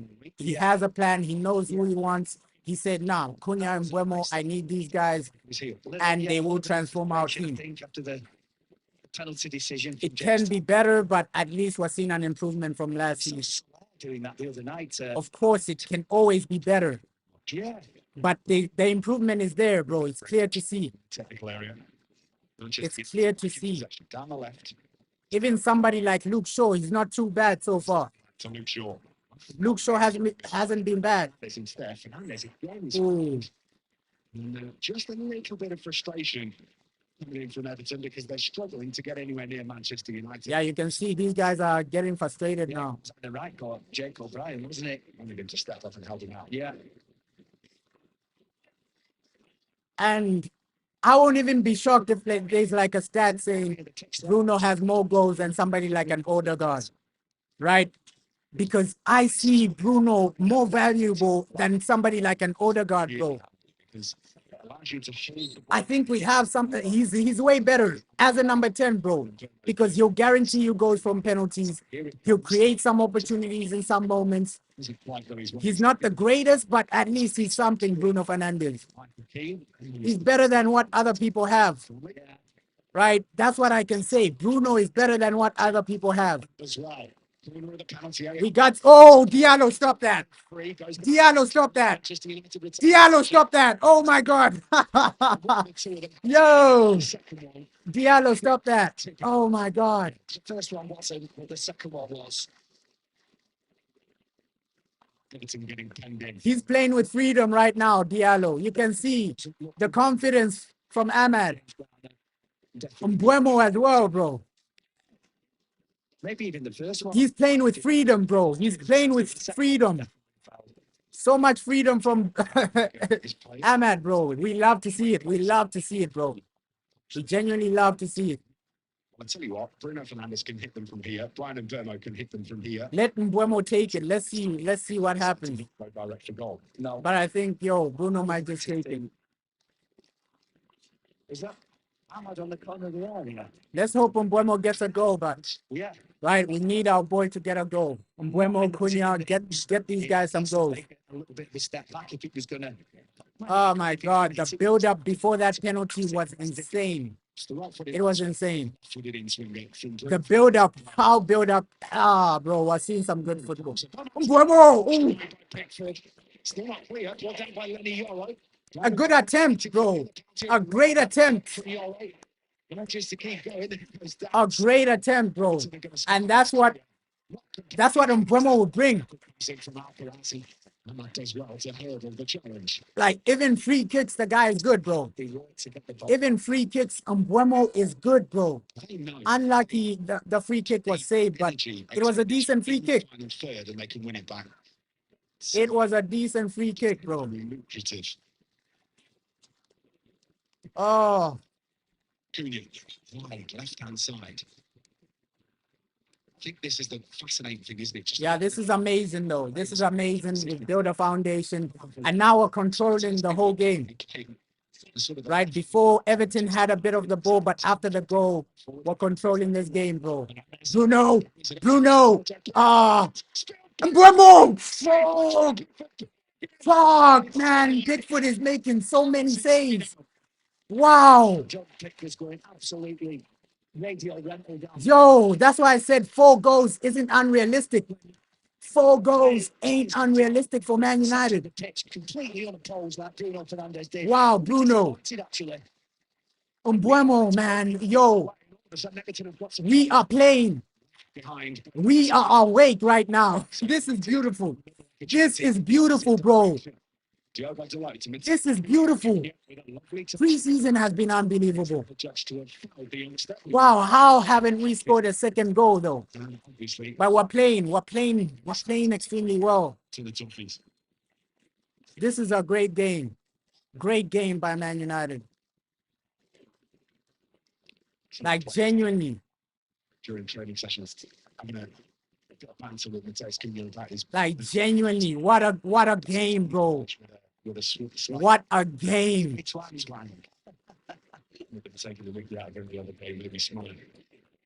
Bro, these types of games will put tears in your eyes, right? Mbeumo, Cunha, Bruno, Ahmed, bro, these guys are balling. They'll put tears in your eyes, these types of games. It's a lovely tackle from Lenny. He's got some. Lenny. Oh my God. These types of games, they'll put tears in your eyes. Because after such a horrible season, you want to see moments like this where you're just playing better football. I think the tears in your eyes, bro. Games like this will genuinely put tears in your eyes. Wow. Yeah. Wow. I think since the goal. This is amazing, bro. Taking control. This is amazing. He's in acres of space on the opposite side of the field. Luke Shaw gets his head up. That's about it, but then. Come on. No, it's okay. I'm just, it's absolutely fine. We've seen it a couple of, And even the defense have been comfortable, bro. Comfortable, great situation. Slow the game down. Oh, unlucky first touch from Cunha. He is absolutely rapid. Yeah, we do need a second goal, but enjoying what we're seeing, bro. Preseason has been encouraging. Preseason has been entertaining. Preseason has delivered, man. Wow. Warming up. And this is just a small glimpse of what we're gonna be seeing when the season starts. A small glimpse of everything we're gonna be seeing, bro. I'm loving this whole situation. Man United forever, bro. As United fans, we've suffered, but looks like the comeback might be there, bro. Right? I'm not getting too carried away, but looks like we might be back, bro. I don't want to get too carried away. Back to Luke Shaw. Back to Delon. But looks like United, after so many years, we might be actually building something special. Just runs underneath it. We've suffered in so many situations as United fans, bro. We have suffered, man. But now the rebuild looks better, bro. It really looks better right now. You want to see situations like this where the team is just looking way more confident, playing better football, pressing extremely well. Those are the moments you want to see. It's been a long season last season, but now it's a fresh start. It's a really fresh start for United, bro.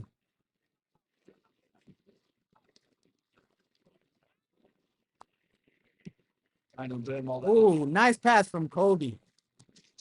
Nice pass from Kobe. How many times did we see him in a Brentford shirt make that run between the centre back and the right? But this just shows you we still need a midfielder, bro. Yeah. We still need a midfielder. I think with a midfielder, we look way better. Infield it comes against a Regdenham.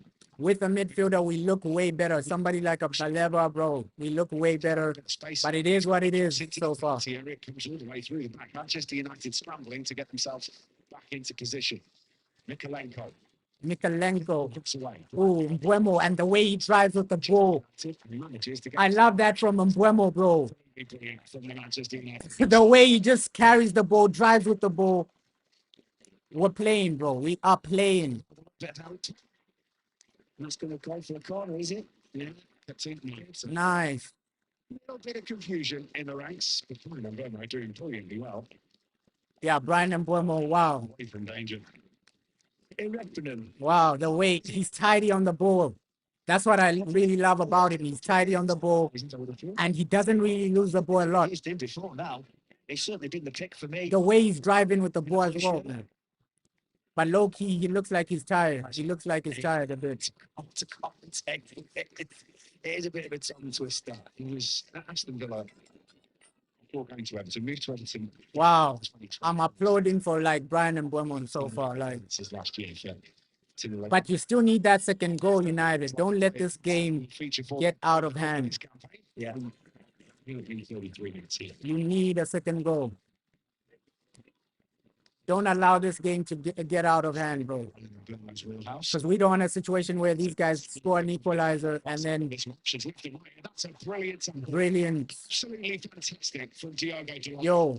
Who is fouled in the process. Manchester United will have a free kick. Yeah, what a tackle. It was a really, yeah, great tackle so far. Dangerous ball. Good tackle. But the Portuguese just managed to get himself. Ooh. Really good tackle. Hope he's okay. Just take another look here. Let's hope he's not injured, man. Yo. Let's hope he's not injured, man. That's an injury. Yo, he's okay, but bro, I won't be shocked if like the next game he doesn't play. Defenders holding their line, some dropping in, and yeah, it created. That was a bad challenge, bro. Those players that had dropped in and those that had held the line, Ben. I'm surprised that Everton didn't sort of try and sweep it first time, but no, you can see. Yeah, Ruben Amorim, he looks way more confident. We look better. Let's just get that second goal, guys. Get that second goal. Probably he has been for the entirety. Get that second goal. 3 games. Just a couple of little defensive switcher-offs for Manchester United, and he will want to fix that as quickly as possible. We are really cooking, bro. I'm feeling that he probably spotted that in the forward game because he did mention it afterwards. Cooking. If you could, please. Delict. Get there. Oh. The team to come again. Really great from Kobe, bro. For it. He's done just enough for Manchester United youngster. Ah, come on. I don't like the way the game is going now because these guys, Everton, they're getting too much of the ball now. Take control of the game, guys. Please. Please. Alcaraz gets the header across, cleared away by Luke Shaw. Oh, thank the Lord he slipped. Come on. Bruno, find the pass. Find the pass. Ah. Ah. He got a bit isolated a bit quickly, Bruno, and the mood breaks down. Ah. It was a brilliant tackle. Come on. By Jake O'Brien because he should have done better with that opportunity. Made it.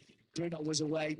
He just needed help. I think in another couple of weeks' time, Brian Dermot makes that. Let's see what happens with like Hojlund, bro, because he's able to catch him. But this will be looks like now where he's just starting. It might be game over for Hojlund, man. Looks like it might be game over for Hojlund. And also, it's important to remember because the way this attack is changing to 100% speed. So realistically, we can go into a Premier League season with these three as our main attackers, bro. Romano, Cunha, Bruno, they're interchanging extremely well. I'm surprised if he does come out for any of the. They are interchanging extremely well, bro. Well, he's got good 45 minutes. I don't want to get too carried away, but to the break. I think a situation like this, you can make an argument to say, yo, Man United, a striker isn't as urgent as a midfielder, bro. I think this just shows you that a midfielder is way more important. Because somebody like Acuna, he can cover that position, bro. Positive first touch from Luke Shaw. He can genuinely cover that position. And hold up play is not too bad from Cunha. He's like a false nine, so yo, we're interchanging extremely well, playing extremely well. Sure to play more of a left back role, which has allowed Diogo Dalot to play more. It's way better, man. Through this game. He should have given the first one, Thomas Bramwell, to the pulling on Brian Dermot. I think that's what he's gesturing. First half, obviously we wanted to see more goals, but it hasn't been too bad, bro. James Garner. At least we got a penalty. We got a goal. We can do a bit more in the attack in the final third. Fairly solid football in front. But we're winning, bro. The performance is there as well in some moments. Graduate of Nice. Yeah. That's what I'm saying. The final third passing needs to improve. Like that's a situation where we just need a bit more. Either way, Mikolenko definitely came and body checked him. Kind of. But happy and satisfied, bro. Absolutely. Happy and satisfied so far. A little bit of skill from Copy Main on the build up to that where I want more goals, but not too bad. Defensively, we're keeping our shape. The pressing can be better, but it's not too bad as well. and turned away from him. It was really clever. Very simple. But the way we're playing, we might concede, bro. We might genuinely concede like this. 77s. That's why we need a second goal. We need a second goal. It's okay. He's going to get them into the penalty area. It's crossed in the end by O'Brien. Manchester United going to try and back into the oh my God. 1-1, man. The shots for offside. Neither are given. 1-1. Got themselves level. Manchester United caught out his 1-1. It's not a foul. I think you'll find it. Manuel Agate 1-1, man. Didn't take it with him. The ball was cleared here. Oh, man. Back to square one. Back to square one. Back to square one, bro. It's a really good ball to the back to square one. The United players when they damn that pains, man. That does pain. That does pain. It was a smart finish from Everton, but bro, that does pain. And I said it before the game started, bro. There's always that moment when Man United concede a goal. There's always that moment, that situation where Man United concede a goal, man. This pains, bro. Just conceding that goal. So one apiece with 5 minutes. Back to square one. Back to square one, man. Back to square one. Hey.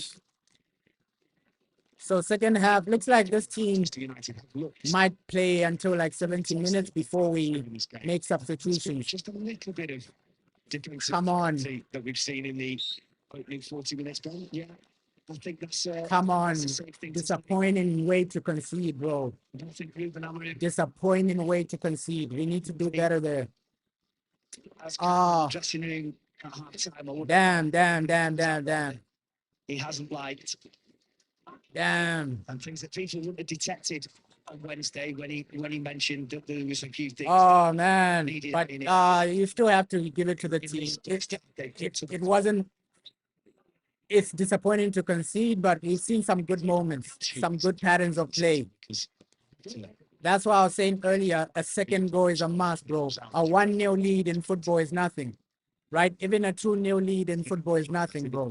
You gotta finish these guys, destroy these guys 3-4. That's why second half, I think the priority should be creating a bit more. To say that Everton change them in the midfield a bit, right? Bring on Dogu. Dogu is a must. I think Diego Dalot, attacking-wise, is not offering too much. Attacking-wise, is not offering a lot, bro. This is why you needed somebody like a Dogu in this game. From that left-hand side, we're not getting too much from Diego Dalot. We need a bit more from you, Diego. When he fractured it, they came at him very fast. Skimmed off the head of Kobe Mainu. But yeah, disappointing, man. Looks like we might just go into halftime 1-1. Let's hope we maintain, we score a goal, bro. Reply. Let's see. Is this a new Man United? Or is it the same old Man United, bro? Are you going to allow these guys just to take control of the game? Got some work to do. James Gunn with a lovely cross into the penalty area, and it is just about. Is this a new Manchester United, or is this the same old, bro? The same old. Let's hope it's not the same old, bro, because you need to reply. These guys have scored, reply with a goal. Just a little bit Ah, Some of these. that's frustrating though. That is frustrating for the fans. Like conceding a goal, it is extremely frustrating. It is extremely frustrating, bro. Sorry.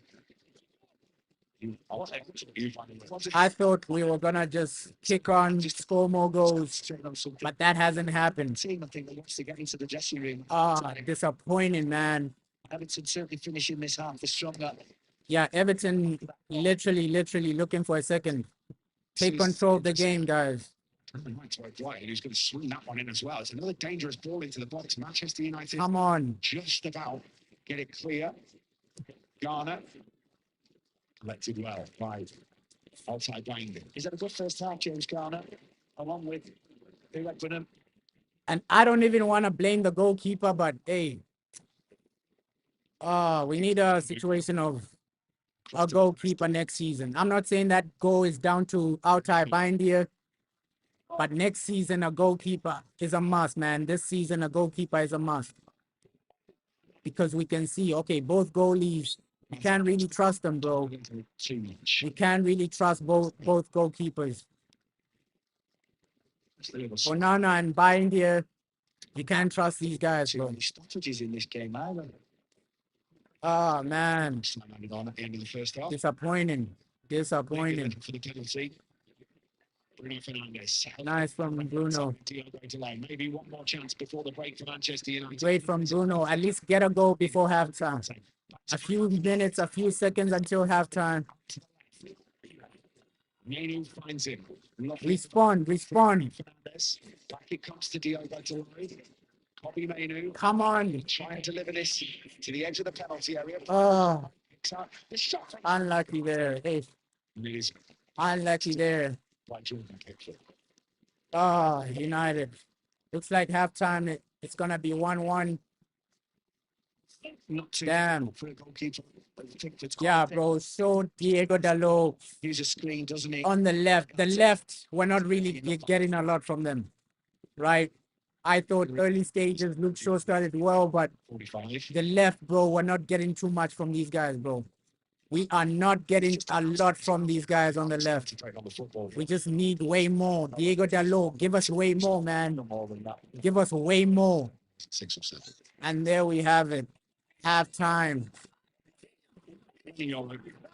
Half take the throw in. Time. It takes Cunha. Doesn't quite land at the feet of half time. Let's go. So 60 seconds. So Manchester United go in at the break, level pegging. Half time, 1-1. For Bruno Fernandes after Ahmad Not really what we wanted to see from 12 yards, like in terms of scoreline. Then at the other end of the field, not dealt not what we wanted to see in terms of scoreline, but obviously as United fans, we wanted to be ahead at halftime. It hasn't been the situation. I think Diego Dalot, Luke Shaw, they can do a bit more. Overall, before that, we conceded. We looked okay, man. We looked okay. And the transition for that penalty was amazing. I won't even lie. That transition, that the gameplay before that penalty was unbelievable. But yo, looks like we lost concentration, bro. Loss of concentration. We conceded. Disappointing, man. Disappointing. Second half, you gotta respond for sure. Let's hope this is not the same old situation with Man United where you concede and then you fall apart. Second half, you gotta respond, score a goal. But overall, I think it's just final third. Final third. You're gonna see this in a lot of games because these players are still adapting to each other. They're still adapting to everything. It's Brian Mbeumo's first game. He's looked good in a lot of moments. But you can see, okay, there are some moments where the passing in the final third can be better, right? It can be better. And the control in the midfield, it can be better. From the left-hand side with Diego Dalot, it should be better. So there are some moments where you look at the team and say, okay, we can improve in this aspect. We can improve in that aspect.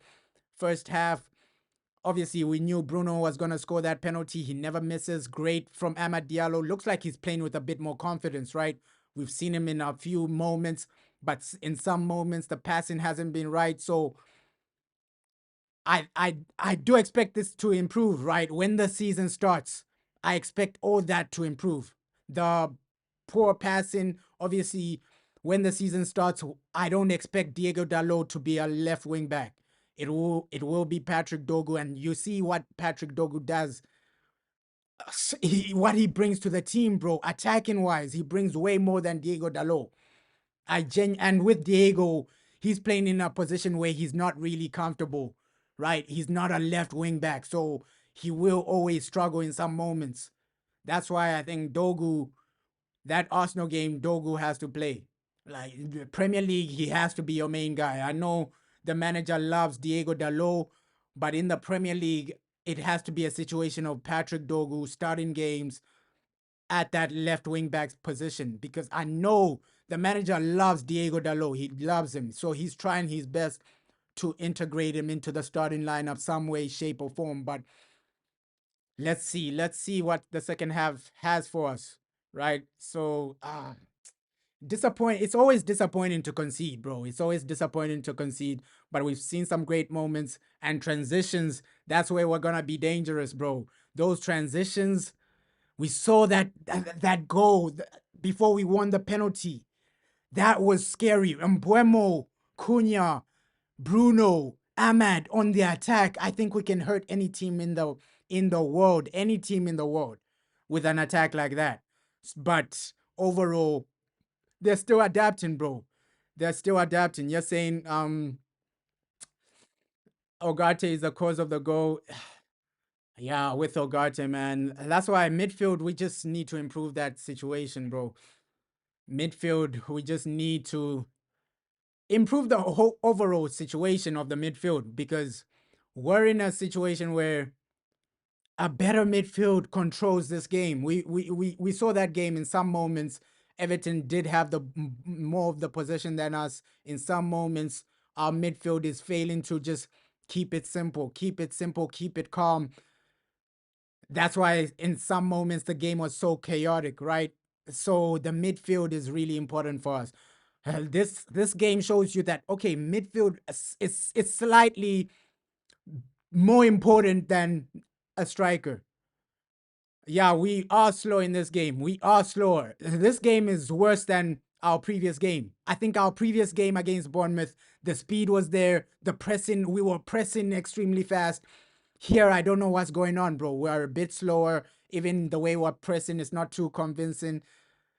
Yes, there are some moments where we are looking good, but we need a lot of improvement. Yeah, we need Dogo or Leon, bro, because Diego Dalot is not offering too much attacking wise as well, bro.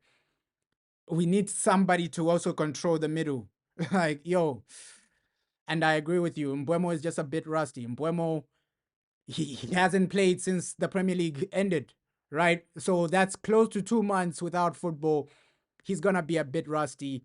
And this whole attack, they are just integrating each other into the team, getting to know how each other play, because that is important in football. Sometimes in football, when you just adapt, we've seen some decent plays, bro.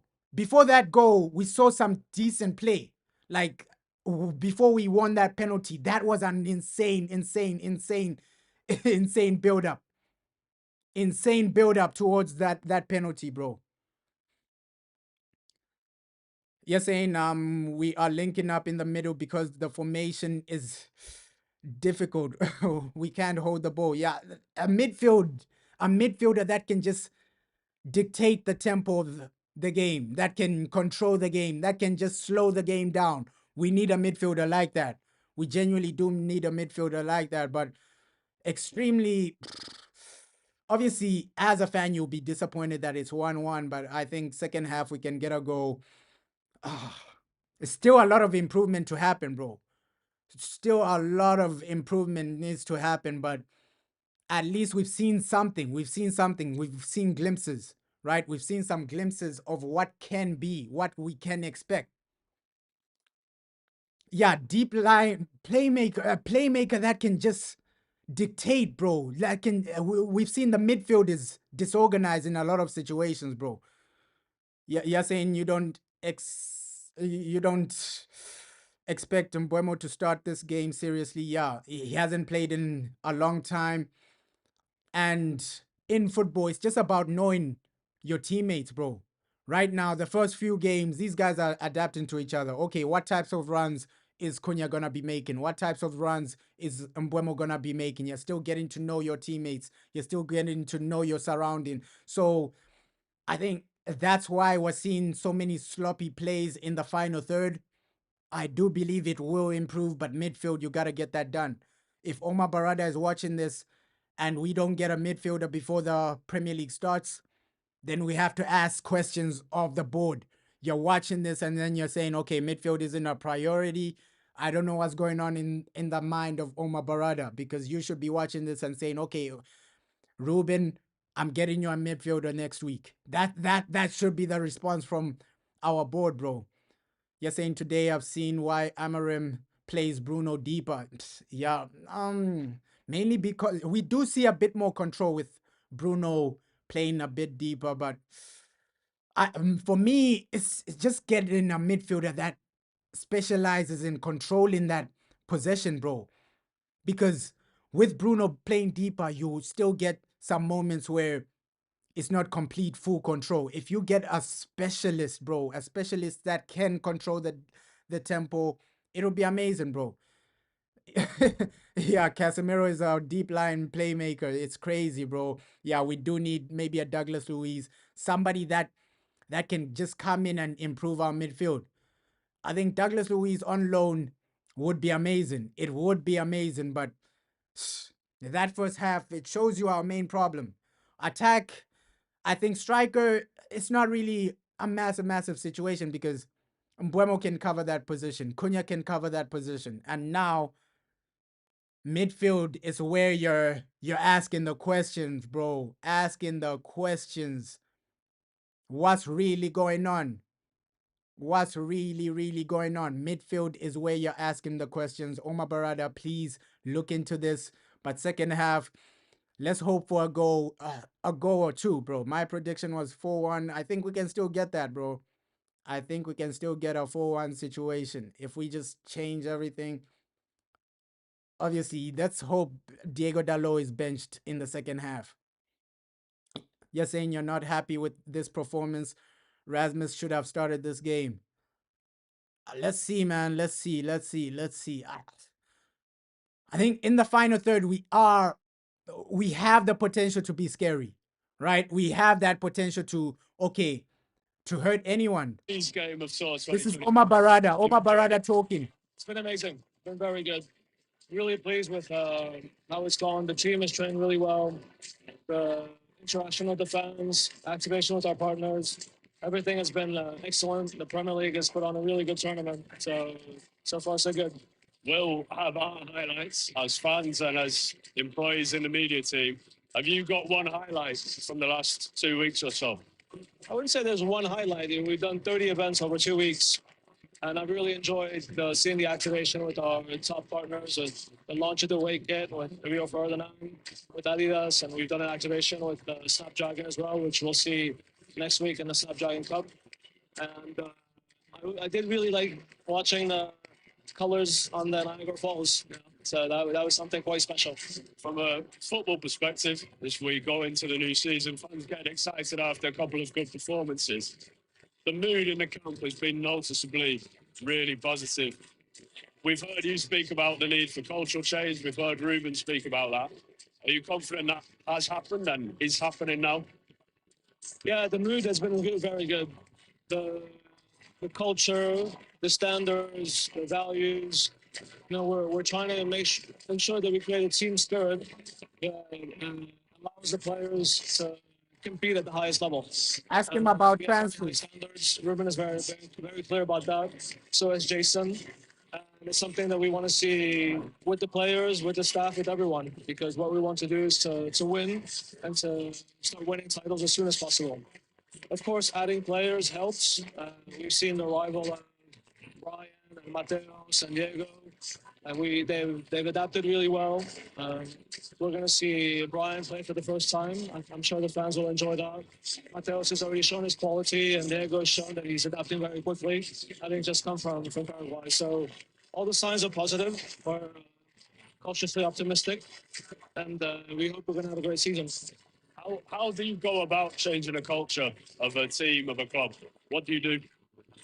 It's about raising standards and being very disciplined. And the way you approach the application of those standards. We have to make sure that everybody abides by them, that everybody believes in them, that nobody falls out of line. It's really important for us to create that sense of togetherness around a single idea. The United keepers are coming to start, hence the noise. In terms of preparations for the new season, the on-pitch stuff is clearly going well, but how do you balance, from your perspective, the preparations here and those for the new season in terms of, for example, transfers and making sure we're progressing on that front as well? Yeah, we have to do a lot of multitasking. We have a team back home, led by Jason, the recruitment team that's working around the clock to ensure that we continue to find opportunities to strengthen our squad. But yeah, no, there's been lots of late calls and early morning meetings to make sure that we stay on top of it.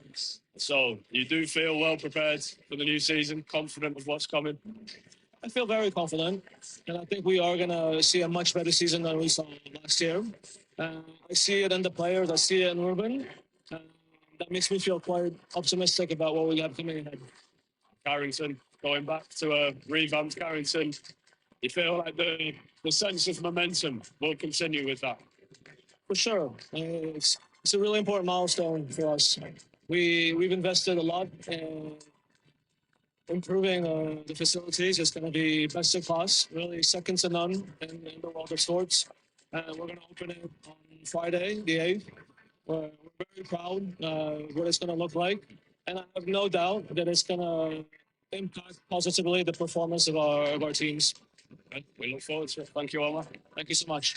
So that was Omar Barada, bro. Omar Barada talking. Obviously, they asked him some commercial interviews. They asked him about the new Carrington training ground. So he's spoken, bro. He has spoken. You're saying you don't know why Mbeumo is so slow. It's not because he's slow, bro. I just think, yo, Brian Mbeumo, he's rusty, bro. He is rusty. You say, Bruno and Ogate are good playing deep. Let's see. Will the manager make that type of change? Because we need a change this second half. I think we do need a change. Looks like it's a Dogu on for Mbeumo. Looks like Dogu is on for Brian Mbeumo. So second half about to begin. Dogu on for Brian Mbeumo. I would have taken off. Do you want to take off Mbeumo so quickly? Looks like that's the change, man. Looks like that is the change. Mbeumo off, Dogu on. Second half, man. Second half about to start. So that's the major change, and we saw it in that first half. We really needed Dogu, especially on that left hand side. The manager has made that change, but great to just hear a bit about what Omar Barada has to do. But sometimes it's not about what he has to say, it's about how he delivers, bro. How is he delivering in the transfer window? You're watching, he's at the stadium right now, Omar Barada. You're watching this, so you should be able to say, hey, midfielder, we need somebody, bro. We need somebody that can play deep and just dictate a lot of the play for Manchester United. But yeah, Dogu on for Mbeumo. Looks like that's the end of the Mbeumo debut, right? I would say it was what, 6 out of 10. We saw some good moments, but obviously as fans we wanted to see a bit more from Brian Mbeumo. I think in the first half a lot of our play was disorganized, but we saw the qualities Brian Mbeumo adds, bro. We saw the qualities he genuinely adds. So second half, let's just do something. Back to the right outside. We'll find out very short. Yeah, we will. We will. I would imagine. Come on, United. Was played Yeah, I also like Mbeumo, bro. I also like Mbeumo, bro. Diogo Dalot will be back. Like, I also like Mbeumo, bro. Mbeumo off, Dogu on. So second half, man. Is the place Dorgu has lined up on the left-hand side as Manchester United make their way out. Bruno Fernandes. Second half. Conversation with the coach. Let's hope we score at least before the 70th minute. Right? We just need to have a better performance. In the first half, it was a bit chaotic. I think you could have been better in attacking areas. Good to see that Dogu is coming on. He'll bring more in attacking areas, bro. We need so much in attacking areas, bro. In the second half of the final game. So yeah, second half. Let's do this. Let's do this. Everton won, and Ahmad with the ball on the centre. Come on, come on. As Bruno Fernandes steps into the centre circle. Everton all ready to go. No changes for them. Manchester United then line up with Bayern Dia, De Ligt, Shaw, and Lenny Yoro, the back three. Delo, Manu Ugarte, Kobe Manu, Patrick. And here we go, man. Here we go. Second half. Let's start. Let's start. Let's start. Let's start. Let's start. Let's start. A summer series win. Summer series, man. As we get the second. At least we're gonna lift the trophy after this. Yeah, let's just hope for a goal. Dogu coming on. I think that was needed. Maybe a Kobe Mano might have been sacrificed, but we'll see what the manager has in mind for second half. Oh, poor start. Oh, poor start, man. We're already losing the ball so chaotically. What's really going on, bro? Poor start, poor start. So much confusion. Lapse of concentration. So much confusion in the first few seconds of the second half. Didn't pull the trigger. Why was he looking for a pass that was obviously more difficult? At least they didn't capitalize, Everton, bro. Oh, great tackle, man. From the Parisian Lenny Yoro. Great tackle. Lenny Yoro, and that's what he'll give you as well. But that's a fine. Not the best start. Not the best start in the second half for Manchester United. Wow. Defensive felt is on show. Great tackle from Lenny Yoro there. I think has been excellent. A good touch. Great tackle. Like, come on, guys. Stabilize. Stabilize. Don't be so disorganized. So, right-wing corner for Everton, and it's James Garner who's on delivery duties. Let's deliver something, man. Manchester United as Garner floats one towards the back post, drops over everybody. Opportunity to get the shot in, takes a deflection, bouncing. It's going to go out for a corner on the opposite side. Oh. It's a good ball from James Garner, isn't it? Beats everybody. Looks like this might just tweak the formation a bit, right? Diego Dalot really playing a bit more. I think Ahmad might have gone in the number 10 role, right? Ahmad in the number 10, Diego Dalot as that right wing back. So Dogu coming in has really changed the formation. Dogu coming in has really changed the formation. Looks like Ahmad is in that number 10 role. Oh my God. Offside there. It was offside. It was offside, man. A couple of decent saves. I'm not so sure that they were convincing finishes, to be honest with you, because of the fact that the flag had gone up. They were quite clearly offside. But yeah, massive, bro. Massive change in formation. Looks like Ahmad, he's in the number 10. Diego Dalot on the right, Dogu on the left. Definite offside. But all we're asking for is a goal, bro, because Everton right now, they look to have they've started better than us. They have genuinely started better than us. Stabilize, control the game. The ball hasn't been given to a defender by the time Bayern gets to the edge of the 18-yard box. That means he goes long. Oh, and this partnership between Ugarte and Kobe Mano. Ugarte is really struggling in the first half, bro. Ugarte is really struggling in the second half, sorry. You can see that, this partnership is falling apart so far. The midfield isn't looking great so far, bro. This second half midfield, not really the best situation. A simple pass Patrick Dorgu's in acres of space. Oh, As well. And Patrick nice from Dogu. Here, he's going to try and give Jacob Bryan something to think about. Chops back, pokes it through, finds Bruno. That's what we were missing in the first half, man. Dogu really does a lot. That is what we were missing attacking-wise in the first half. Fernandes attempts to give it him back, but can't do so. That's a good chance. Dogu, what an addition, man. Fernandes hasn't given this up yet either. Fernandes looking to get it back from the Like low-key, he's been the player of pre-season. Just to intercept again. Dogu, wow. Well, sure. Short pass to Bruno Fernandes. Manchester United make slightly hard work of it, but do retain possession. Oh my God. Cunha out to Dorgu. Dorgu to Fernandes. Unlucky there. Unlucky. The edge of the penalty area. Come on, at least now we're having a bit more of the possession, bro. Because before, Everton were just scaring us in our own half. Possession-based from Manchester. And now it's more possession-based, bro. In their shape. Come on, come on. Their own half. Yoro.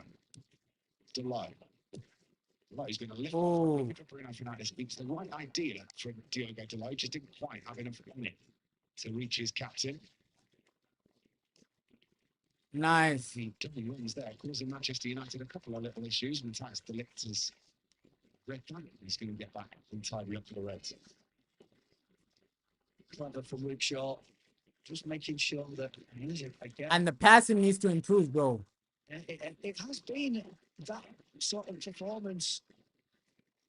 Some really, really good things from Manchester United, but some, from what we've seen, completely uncharacteristic things as well, giving the ball away really cheaply. Being caught. Yeah, on the ball, we're not really doing a lot, bro. I think is exactly the word. Oh, come on, guys. Just take control of this game. Lucky to get that. He's hurt himself. Because I don't want another situation where these guys score a second goal and then you're trailing. Because that might happen, bro. It might genuinely happen. Slightly. What did you see, Ben? Well, we're a long way up. It wasn't what I saw, it's what I heard. He did cry out in pain, didn't he, Mikolenko? Hey, David Moyes, man, ex-Man United manager. Oh, thank the Lord, man. The David Moyes era was so bad, but I thought that was the era that was going to be the worst for us, but we saw worse areas than David Moyes, bro. I thought David Moyes was going to be the lowest of the low. But, yo, the last 12 years has been misery, bro. At least we've won some Europa League, FA Cups, but, hey, we need to go back to the top where we're winning Premier League, Champions League, bro. Something like that. The chosen one, David Moyes, man. It's not for the yelp it got, anyway. Ukrainian makes his way to the sidelines. Yeah, this game has become a bit slow now. Restart to Manchester. A bit slow. I think the game against Bournemouth, you saw more intensity, you saw more speed. Just yet. Right now, I don't know why we're playing like this, bro. He's going to count down like 30 seconds in his mind before he allows me to go back onto the field. Ugarte. Oh, Ugarte is not really having the game of his life, bro. Pressure again. It's not really the best game from Ugarte today. It's a good challenge. Fernandes getting stuck in as well. I don't know why so many players are slipping so far. Times we've seen Ugarte get caught on the ball then. Yeah, he hasn't had the best start to this second half. Yeah, Ugarte hasn't really had the best game. And he did it. He actually, he made a couple of just short 5-6 yard passes. Then he made a really good tackle. Unlucky from Ugarte though. Hey. Flames gone. I think when you're going through a spell like that, just simplify your game. It's the best thing to do. Come on, simplify it, keep it simple, and just do what you need to do. Like Manchester United back in do what you need to do, United. Ugarte chases that down. He's winning back illegally. Yeah, midfield isn't having the greatest time, bro. To make up for some of it. We saw glimpses of Kobe Mainoo and Ugarte, but I think now we can see that, okay, long term, and he will. That partnership might struggle in some moments. James Garner has been excellent from a dead ball situation for Everton this evening. That's why, Omar Barada, you're watching this. You're watching this game, right? Get in a midfielder. Get in somebody that can genuinely play deep line playmaker, bro. You're watching this game right now, Omar Barada. That should be a priority, bro. A midfielder is a massive priority. Wasn't spotted, it wasn't needed in the end. Maybe. Oh, Now going to have an injection of looks like Mason Mount is coming on. here, Manchester United. It looks like Mason Mount, Harry Maguire. Maguire, Mount, Aiden Heaven. Already. I think that's Aiden Heaven as well, that I can spot down below us. Let's see who's coming off. Finishing those substitutions as and when we get them. Oh, Meanwhile, Bruno Fernandes looks to take that through. not a lot in the final third in the second half, bro. Closing down, it's brilliant from Mateo. But nice. Cunha, bro. Wow. Great from Cunha. Brazilian player. Oh, my God. That's a handball. He says no. That's a handball, referee. Yeah, the referee says it isn't and gives Manchester. That's a handball, referee, man. This ref has done us over. This ref has done us over, man. He's not going to give it until he doesn't make Play it. Sekou Kone, bro. Play Sekou Kone. The midfield. I would be okay with a Sekou Kone coming on. Play Sekou Kone. Bring on Sekou Kone. Midfield isn't looking the greatest. It's down by his side. Bring on a Sekou Kone. It rolls through and it's attacking at the back You post. can't do worse. But that was great by Matthias Cunha, bro. Winning the ball back and then driving us up the field. Bruno Fernandes towards the back post, missed by everybody, eventually headed clear, comes down towards Ahmad, who tries to make the header. The ball is going to run towards the corner flag. Ah, come on, Ruben. I think a Sekou Kone would be perfect, bro. Substitution. I don't see the point of bringing on Harry Maguire and Aiden Heaven, two defenders, bro. We need a goal right now. Maguire is coming on for Kobe Mainoo. We need a goal. I don't see the point of bringing in Harry Maguire, Aiden Heaven, two defenders. Your midfield is the real problem, bro. So Maguire, Mount, Aiden Heaven. I don't see the point of two midfielders. Okay, yeah, Luke Shaw was really struggling. I understand removing Luke Shaw, but you need, hey, bring on a Sekou Kone, right? It couldn't be that bad, bro. The midfield is struggling right now. In the centre back, most probably. The midfield is struggling. I don't think, Lenny Euro, I get that. Okay, it's preseason. You need to save some of these players. You don't want any injury. Maybe that's why he's removing the defenders, man. But midfield is the problem, bro. Midfield is a problem. And Kobe Mainoo, it wasn't his greatest game so far. It wasn't his greatest game. So I understand the substitution. I would have brought on our Sekou Kone. Maybe bringing our Sekou Kone or something in the midfield. See what he does, bro. Because preseason, it's just about, experimenting, bro. This is the time you can experiment, right? It's better to experiment now than experimenting when the Premier League starts, bro. It's better you experiment now. Rolls out to Diogo Dalot. Originally to Cunha. Nice. Flip around the corner. Midfield still a problem, bro. Midfield still a problem. Oh my God. These guys have outplayed us. They opened us apart, bro. I don't know why they didn't shoot. Everton opened us apart. They should be 2-1 up, bro. Manchester United. I don't know why they didn't shoot. Patrick Dorgu was obviously playing the appealing for offside. Patrick Dorgu was definitely playing better on. And Alcaraz just takes it off his toes. When he was going to that was low-key a wake-up call, man. Low-key a wake-up call. The midfield is really struggling. On the shaky side. Come on, United, man. Just one goal. Just one goal. It's not what we wanted to see. Obviously, as fans, we wanted a 3-0 or a 4-0. But let's see what happens. Quickly drops off though by Idrissa Gueye. Maguire. A quadruple change coming for Everton as well. Ish. At least this opens your eyes, man. At least this opens your eyes and says, okay, United, we're not 100% ready. We're not 100% ready for that Premier League. A lot of positions need to be covered before you can say, okay, top four is realistic. I got carried away with the Bournemouth game. I got carried away with the West Ham game. But I think this Everton game, it just shows us that, okay, yeah, midfield needs way more work. A lot of work, bro. A lot of work. He thinks there's no foul on the edge of the box and he makes a good decision. Yeah.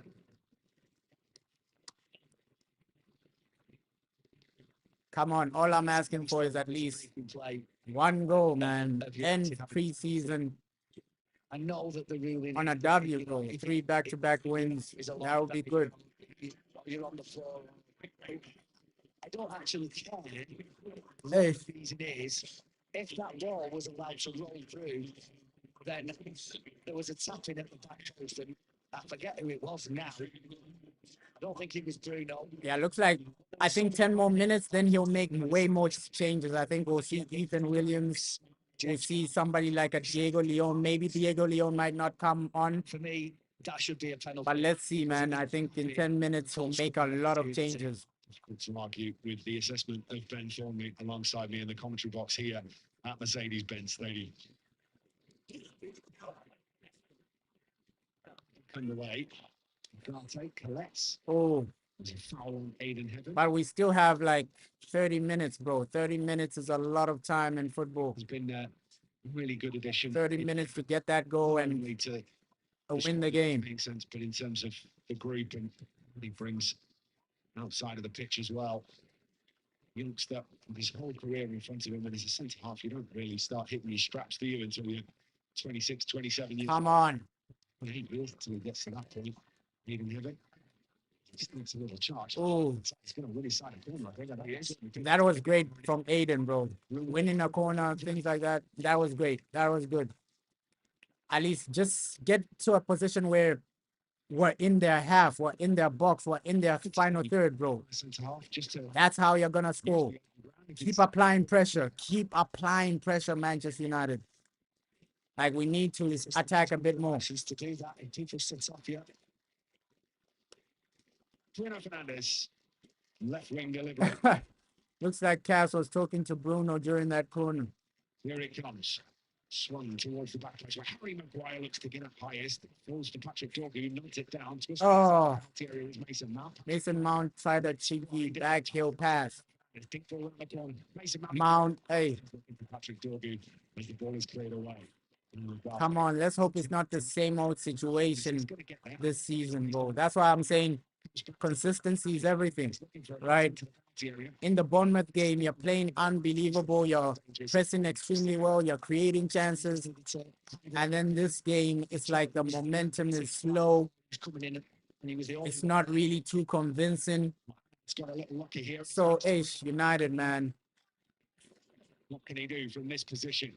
United. From the corner again by Amas. Garte goes to the corner flag. Come on. Skill to get himself moving is held off by the Everton defender, and he plays out for a goal kick.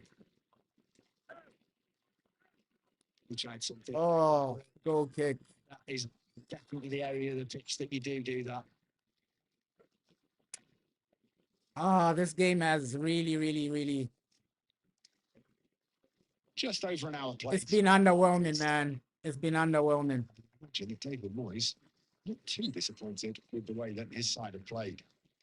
Underwhelming. United trying to and now second half, we're barely seeing a lot of Cunha because the ball is not really reaching our striker now. Directly to Jai. Oh, man. This is frustrating, bro. To get there ahead of Adam Asmi. Most of the time he gets there first. Tremendous. This is frustrating. Why do these players always do this, man? It's like they choose when they want to perform.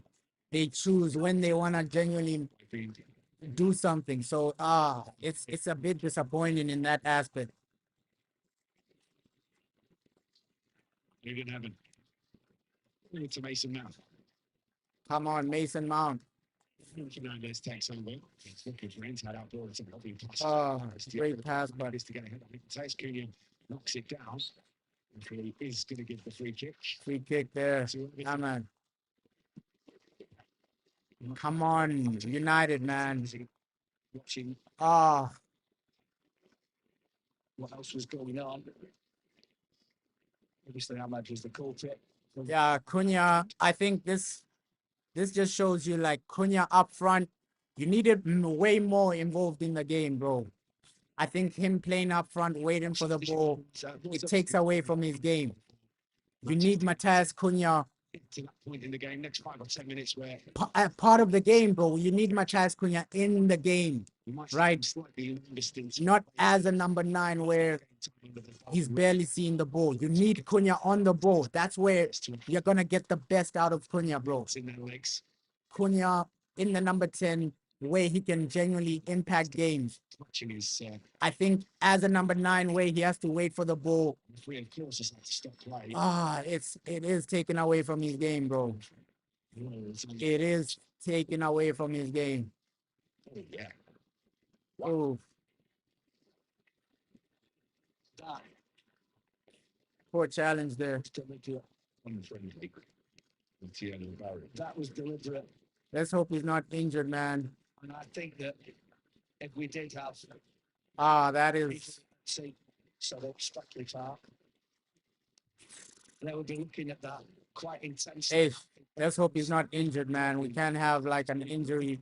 I know Aiden Heaven isn't a starting defender, but bro, let's just try avoid injuries. New signings for Everton. Come on, hey. He's going to be okay. Just giving him a one side. But he seems okay now. He seems okay now. He seems okay now. Caught him with that force. That could be, Yeah, but Cunha, just drop him a bit deeper, bro. Like Cunha, he needs to be part of the game. He's walking to the sidelines. This situation as a number 9, you're taking away from his game a bit. We might see another one. I would have played Mbeumo as the number 9 and then Cunha in the number 10, because with Cunha, you're going to get that link-up play. You're going to get that 1-2 type of situation, type of play. And you can see the frustration from Ruben Amorim, bro. He's feeling the frustration like, hey, this team, bro. This team letting us down again. The masses inside the Mercedes-Benz Stadium. Let's hope we don't start the season like this. Let's hope when the season does start, we're playing the way we played against Bournemouth. Big handlebar moustache, an Everton shirt on, and a cowboy hat too. Oh, man. We're failing to just control the game. Even failing to create genuine chances, bro. Manchester United need to find, and that has been a problem. Genuine chances. Really tricky. Yeah, there's been Maybe the Bournemouth game was a once-off where we're just creating, pressing extremely well. Looks like we're back to the same old, bro. Failing to break teams down. Failing to genuinely cut teams open. Diogo Delay. McGuire. It's come off at half-time in the last game, Harry. Nice. Oh, man. It's just caught on the ball. Come on, United, bro. We gotta get into a situation where you're creating. No. I think it's safe to say. Just bring on Cesco Kone, man. Bring on Cesco Kone. From the back again here. I think Ogate hasn't been his best game so far. Patrick Dorgan looks to bring it under control. Come on! Excellently dealt with in the end. Oh! What? What? Bro! Mason Mount! Finally, bro, we gotta go! We gotta go! To finish for Mason Mount! This is fantastic from Bruno for that. Mason Mount! Oh my god! Yo! Mason Mount! Super sub, man! Absolutely nothing. At least, what a goal! Swift turn, what a goal, man! Brilliant. What a goal. Yo, Money Mace. What a turn, what a shot, what a goal. He's going to do. So he takes up a position. I don't know what Onyango's thinking. He's probably thinking, why? Great goal. Whoa. Bruno run as far as he has. So he goes to try and take him, leaves Mason Mount, and then he curls one right into the top. Wow, Money Mace. What a goal, man. Even look. What a goal. To beat Pickford from there. He didn't even look. It was a really, really good goal. Out of nothing. Yo. Manchester United. That's what you want to see, bro. As well. That is genuinely what you want to see, bro. At the top level, Money Mace. Money Mace. Mason Mount doing his thing. Looks like Hojlund is coming on. At least we're back in front, bro. And sometimes in football, you just need those moments, bro. You genuinely need those moments where one player just comes out with something special, something magical, and gets you out of danger, bro. Moments like that. And I know a lot of people, they don't like individual brilliance, but you need moments like that. You need goals like that, bro. You genuinely need goals like that. 20 minutes that they need to get through. Casemiro, Hojlund on. Side with a wider margin of victory. Yeah, those moments, bro, you genuinely need them. Not so sure that he'll be too At least we're winning. Mason Mount, fair play to the guy, bro. What a shot, what a goal. The other elements of Money Mace. What a goal. What a goal. And he does that extremely well, Mason Mount. Like those types of turn and then shoot. He does that extremely well. It's exactly what pre-season is for. Of course it is. Fixing those issues. Yeah, preseason is all about just testing and fixing issues, bro. And now get more, bro. Get more. You've gotten a wake-up call. Ahmad. Oh, come on, guys. It's lovely football. Yeah, at least that goal has given us life now. Now we're playing a bit better. Probably more life, bro. Should have taken it first time when it came back to him. Unlucky that Cunha has gone off, but I understand the substitution. I understand the substitution, bro. Replaced by Rasmus Hojlund. We're still waiting for that Cunha goal, bro. When that Cunha goal arrives, we're gonna celebrate. But right now, looks like he has been replaced. His life made difficult for him over the course of this game. I don't think there is any doubt about that. Yeah, that goal has given us life. Way more life. Now we're attacking a bit more. You're getting corners now. And that's all you need sometimes in football, that wake-up call. One goal can change everything, bro. One goal can genuinely change everything. Credit to Money Mace. The extra point is good.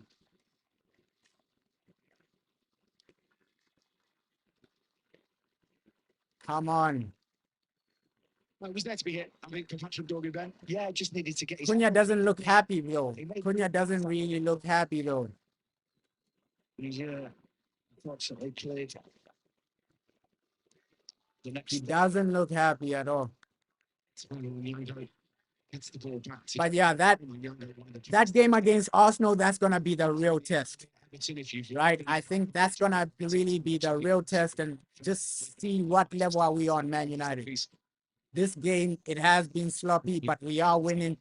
But then the game against Arsenal, that's going to be the real test. I think the first 5 games, that's where we can genuinely judge, okay, are Man United better or not? The first 5 games of the Premier League.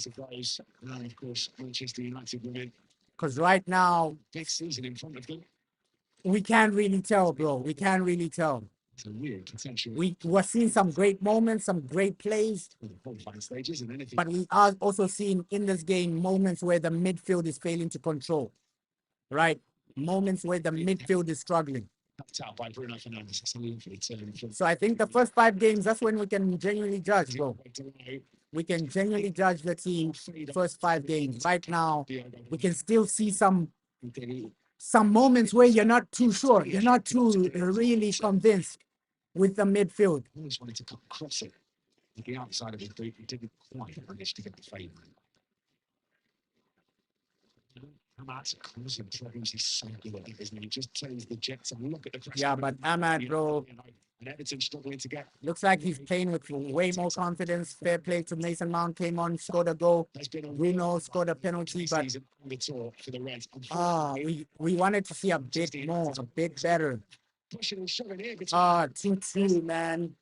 2-2. 2-2. Embarrassing. Embarrassing, bro. The goalkeeper could have done a bit more. Yo, how is it 2-2, bro? How is it 2-2? Nah.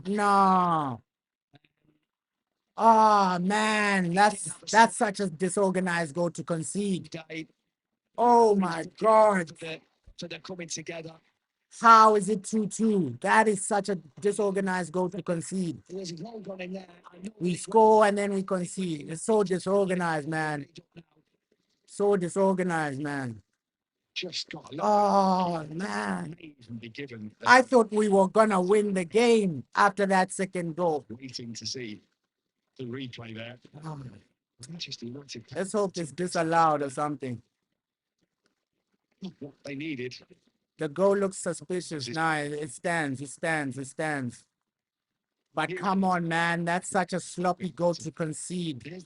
Look at this. It was even what? 3 against 2? Oh, my God. Oh, so unlucky. Ahmad makes the challenge. Unlucky there by Ahmad as well. But goalkeeper, you got to be awake as well, man. Against.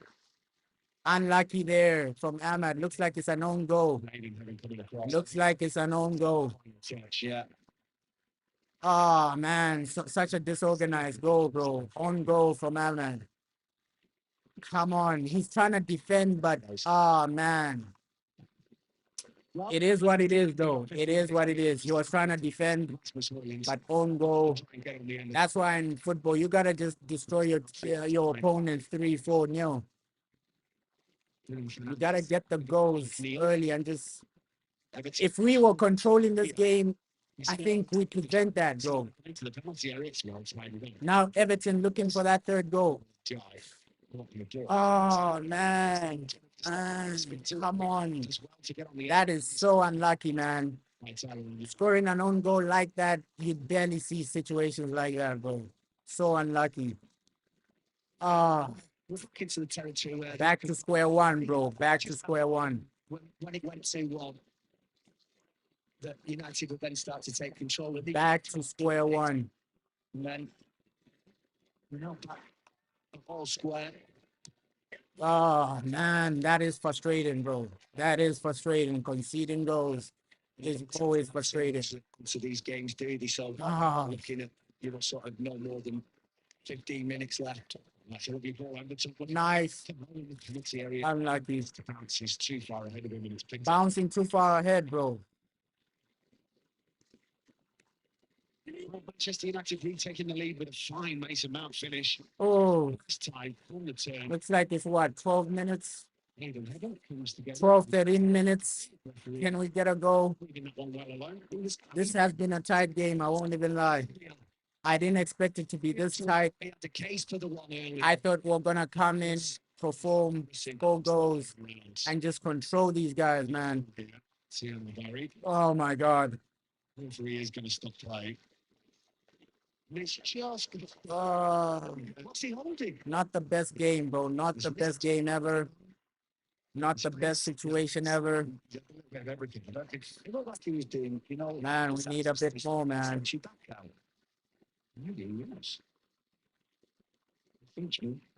Oh, frustrating. And Ahmad, he wasn't really having a bad game. I won't even lie.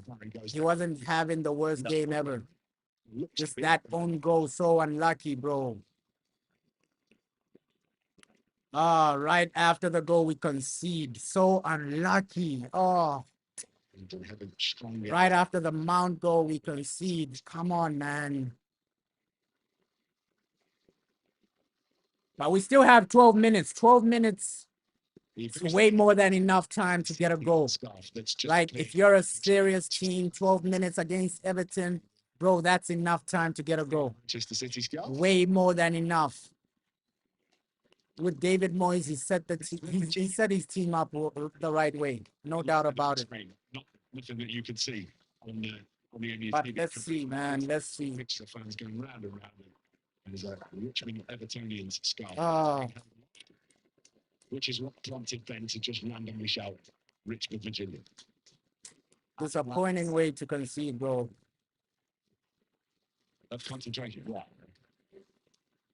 Just checking. Not realizing they couldn't see what I could see. But this is low-key a wake-up call for Barada, man. This is a wake-up call for Barada that, yo, that midfield needs work. Omar Barada, fair play. He was saying some great things during your interview at halftime. But right now, you got to deliver a midfielder, Omar. Deliver a midfielder for us. 10 minutes to play. 10 minutes to go, man. Just push for that goal. It is Come on. to watch games of football. And this is why we never get too carried away, bro. We should never get too carried away because in football, anything can happen. I was genuinely thinking that, yo, we're going to come here, score goals, win, and win comfortably. But that hasn't been the situation. I genuinely thought we're going to win this game comfortably. But let's be real. The 2 goals we conceded are extremely sloppy, man. The first goal, Ogate, wasn't the best ever. The second goal, an own goal. The flash of heads inside the box, the referee is going to stop play to make sure that both on Yango and So let's see, man. Let's see what stop. we genuinely have to expect from this, man. Anywhere near as enjoyable as the first. Yeah, second half has been slow. Slow, lethargic. In a clash of heads. Our best moment was that Mason Mount goal. I think that was the only moment in the second half, man, for Man United. That Mason Mount goal, probably the only moment in the final third where you can say, okay, yeah, we did something. Besides that Mason Mount goal, final third in the second half has been below average, bro. Below average. So we're in a situation where you got to just build a better foundation. Midfield foundation needs to improve. I think, obviously, we won't concede this many goals. I genuinely believe, okay, with a situation of Lenny Yoro, sorry, not Lenny, Delit. This is why I say, yo, Delit, he's a massive guy, bro. Delit, Martinez, obviously Delit was playing, but Martinez and Delit, they need to form that partnership. They just need to form that partnership together, bro. I think them playing together, we're going to see a better situation. But disappointed with this game, man. Disappointed with this game. But come on, Bruno. The pass needed to be better. The pass needed to be better, man. Like, that's what I'm talking about. Final ball, final third. Second half, it hasn't been good enough, bro. Like, this is the final attack. At least get that third goal. Right, we still have a chance to get that third goal. You still have minutes, bro. Fergie time is real. Fergie time is real. Play with intensity, play with ambition, play with momentum, bro. Oh, passing hasn't been great in this game. The passing hasn't been great. Harry Maguire. And just when he's needed, is into a tackle and gets great tackle, though. Sensational. I think we've got to say. But this is a wake-up call for us. This is a wake-up call for us that, yo, we need a better foundation. Like final third, I think we need to train more final third attacking, bro. Because the passing has been sloppy. The overall play has been poor. Midfield, bro, midfield has been a letdown today. But, yo, let's hope we see an improvement, man. When that Premier League season starts, I think this is a small wake-up call saying, okay, before that Premier League, you need a midfielder. If you don't get a midfielder against Arsenal, you will get dominated. This is a small wake-up call just to say, yo, without a midfielder against Arsenal, you're getting dominated in that midfield. Because now that they have Zubamendi, and you can see, okay, yeah, Zubamendi with Declan Rice, they will have a better foundation than us, bro.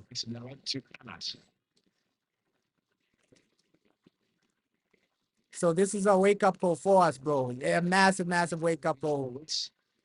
We went in ambitious, but let's see, bro. Let's see. Ambitious. I thought we were going to win this. I thought we were going to win comfortably. But this is a wake-up call. The game at MetLife and Soldier Field, Manchester United were free-flowing. And another situation where you see that, okay, the goalkeeper isn't good enough. And there are elements of it making life up to themselves as well. Here's the corner to the back post. Bounces around inside the penalty. Lead down onto it. Because even for corners, somebody like Altay Binde, you're supposed to come out to catch it, bro. The man is just watching. So we just need a goalkeeper that knows how to be a goalkeeper. Because if we're playing a better team, your goalkeeper is just watching. You have to come out, bro. Come out and try to either punch it out or catch it. He's just watching, bro. Altay Binde is just watching during corners, bro. So goalkeeper is a massive position as well. If we were playing a better team, they capitalized from that situation. Oh, Dogu! Oh! Starboy Dogu! Ah! He missed. But that was great play. Oh, we should have had the winner there. Dogu should have scored. Man, what a ball. What a ball. Dogu should have scored. Dogu denied, bro. Mason Mount, what a pass. Low-key Mason Mount in the second half, he's been our best player. What a pass.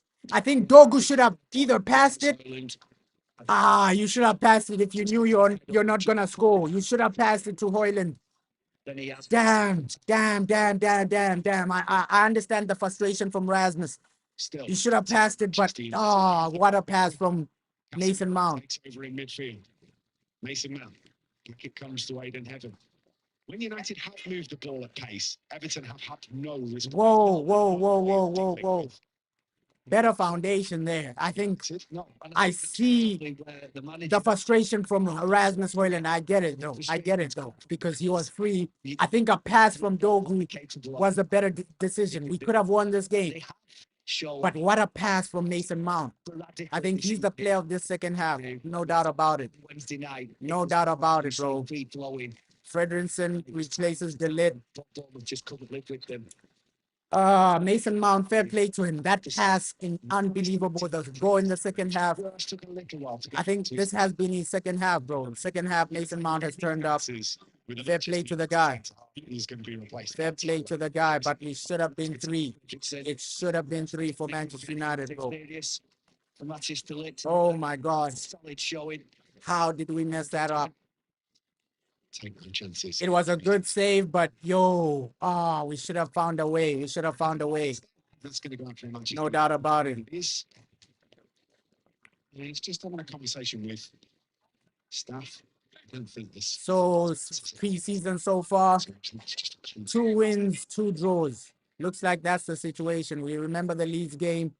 We drew that game. To Carrington for Manchester. And to continue West Ham, Bournemouth, those were the better games, bro. No doubt about it. Against Fiorentina from Old Trafford. That's Saturday. So two wins. Looks like this might end like a draw. Let's hope we get a final winner, a late winner. Forward.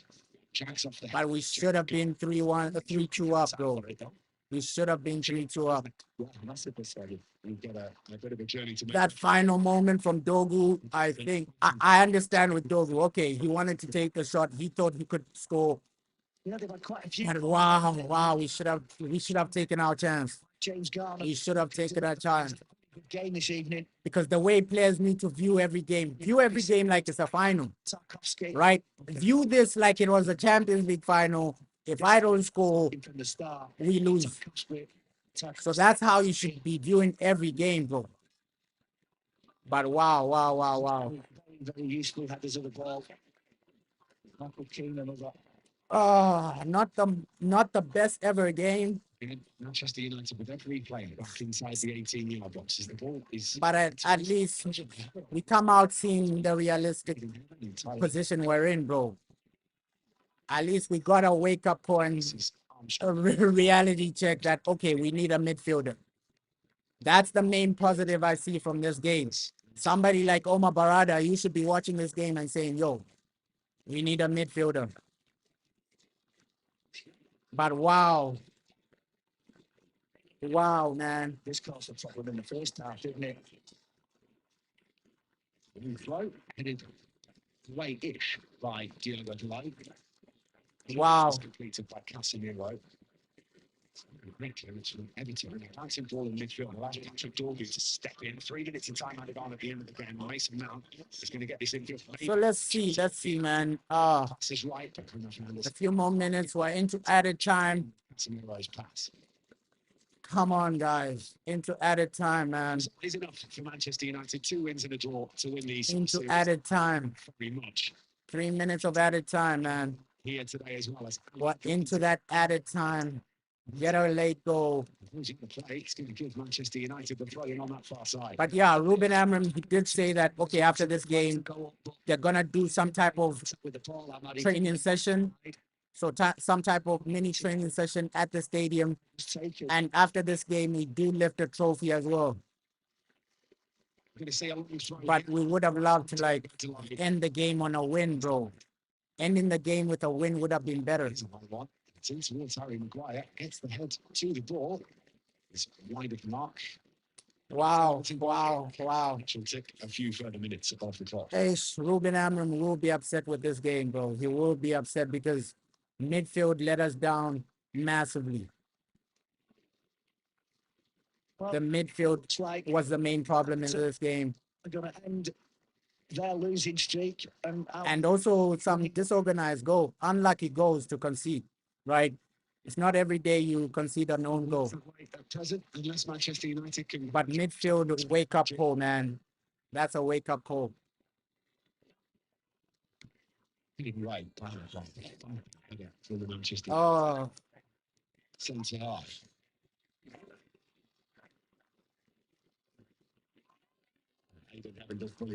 But low-key, you can see Dogu did better than Diego Dalot. The reason he's getting more chances like that is because the runs he's making. Diego Dalot wasn't making those runs in the first half. So Dogu coming on, he did better than Diego Dalot. I think it was a better situation. Attacking-wise, yes, he missed the opportunity, but if Diego Dalot was there, we wouldn't have gotten into a position like that, bro. Rolls it forward to Ahmad. If Diego Dalot was playing on the left. Casemiro's going to bend this one into the path of Diego Dalot, where he's not. Because you can even see on the right, we're barely creating from our right wing back, Diego Dalot. So attacking-wise, Diego Dalot doesn't offer a lot. Casemiro to Bruno Fernandes. Fernandes forward to Mason Mount. Mount out to the left-hand side to find Patrick Dorgu. Dorgu, nice. Bruno Fernandes rolls it into the edge of the Mount, Ahmad. Oh, late winner. No. Was an opportunity for Manchester Full time, man. Just couldn't get a foot to it. Looks like that was our final attack. Referee allows play to continue. Looks like this is our final attack. Full time, final whistle. To win the Premier League Summer Series, but couldn't win the. We win the Premier League Summer Series, but the equalizer. We really failed to do what we needed to do, bro. Manchester United from the penalty spot, taking the lead through Bruno. We failed to do what we needed to do, and that's win the game. Making it 2-2 in the second. 2-2, man. And then an own goal from 2-2. Making it 2 apiece. Not really what we wanted to see. Oh man, Dogu came on, did his thing. He was better than Diego Dalot on the left. Mason Mount got his goals, but this is a wake-up call for Man United, bro. Like that midfield, you gotta do better, bro. Midfield is a situation where United as a team, you need to find a solution because not every single situation you're struggling. Deep line playmaker needs to happen, bro. But disappointed that we didn't win. Disappointed that we conceded so many sloppy goals. Unlucky for Amad Diallo that on goal. Ah, man. This is a wake up call, man. This is a wake up call. But overall, let's see how the season begins because at least we win a trophy, right? Summer series, we're lifting a trophy, but as fans, we were here for performances, bro. Those performances, that's what Man United fans are asking for. Okay, can you give us a performance? Can you give us a situation where we're winning the game in a convincing way, bro? That's where we need to aim for, bro. That's genuinely what we need to aim for. This game just shows us, okay, Mbuemo is a bit rusty. I didn't expect him to come in and bang immediately. Obviously, I wanted him to get a goal, no doubt about it. I wanted Mbuemo Konya to get a goal, but I didn't expect us to bang and win immediately. But at least we won a trophy, bro. Yeah. But we go again next time, man. Premier League, we gotta be ready for this. Arsenal is the main test. Let's hope we are ready for that one. But I appreciate everybody that joined the stream, man. Unlucky that we didn't win, but it is what it is, man.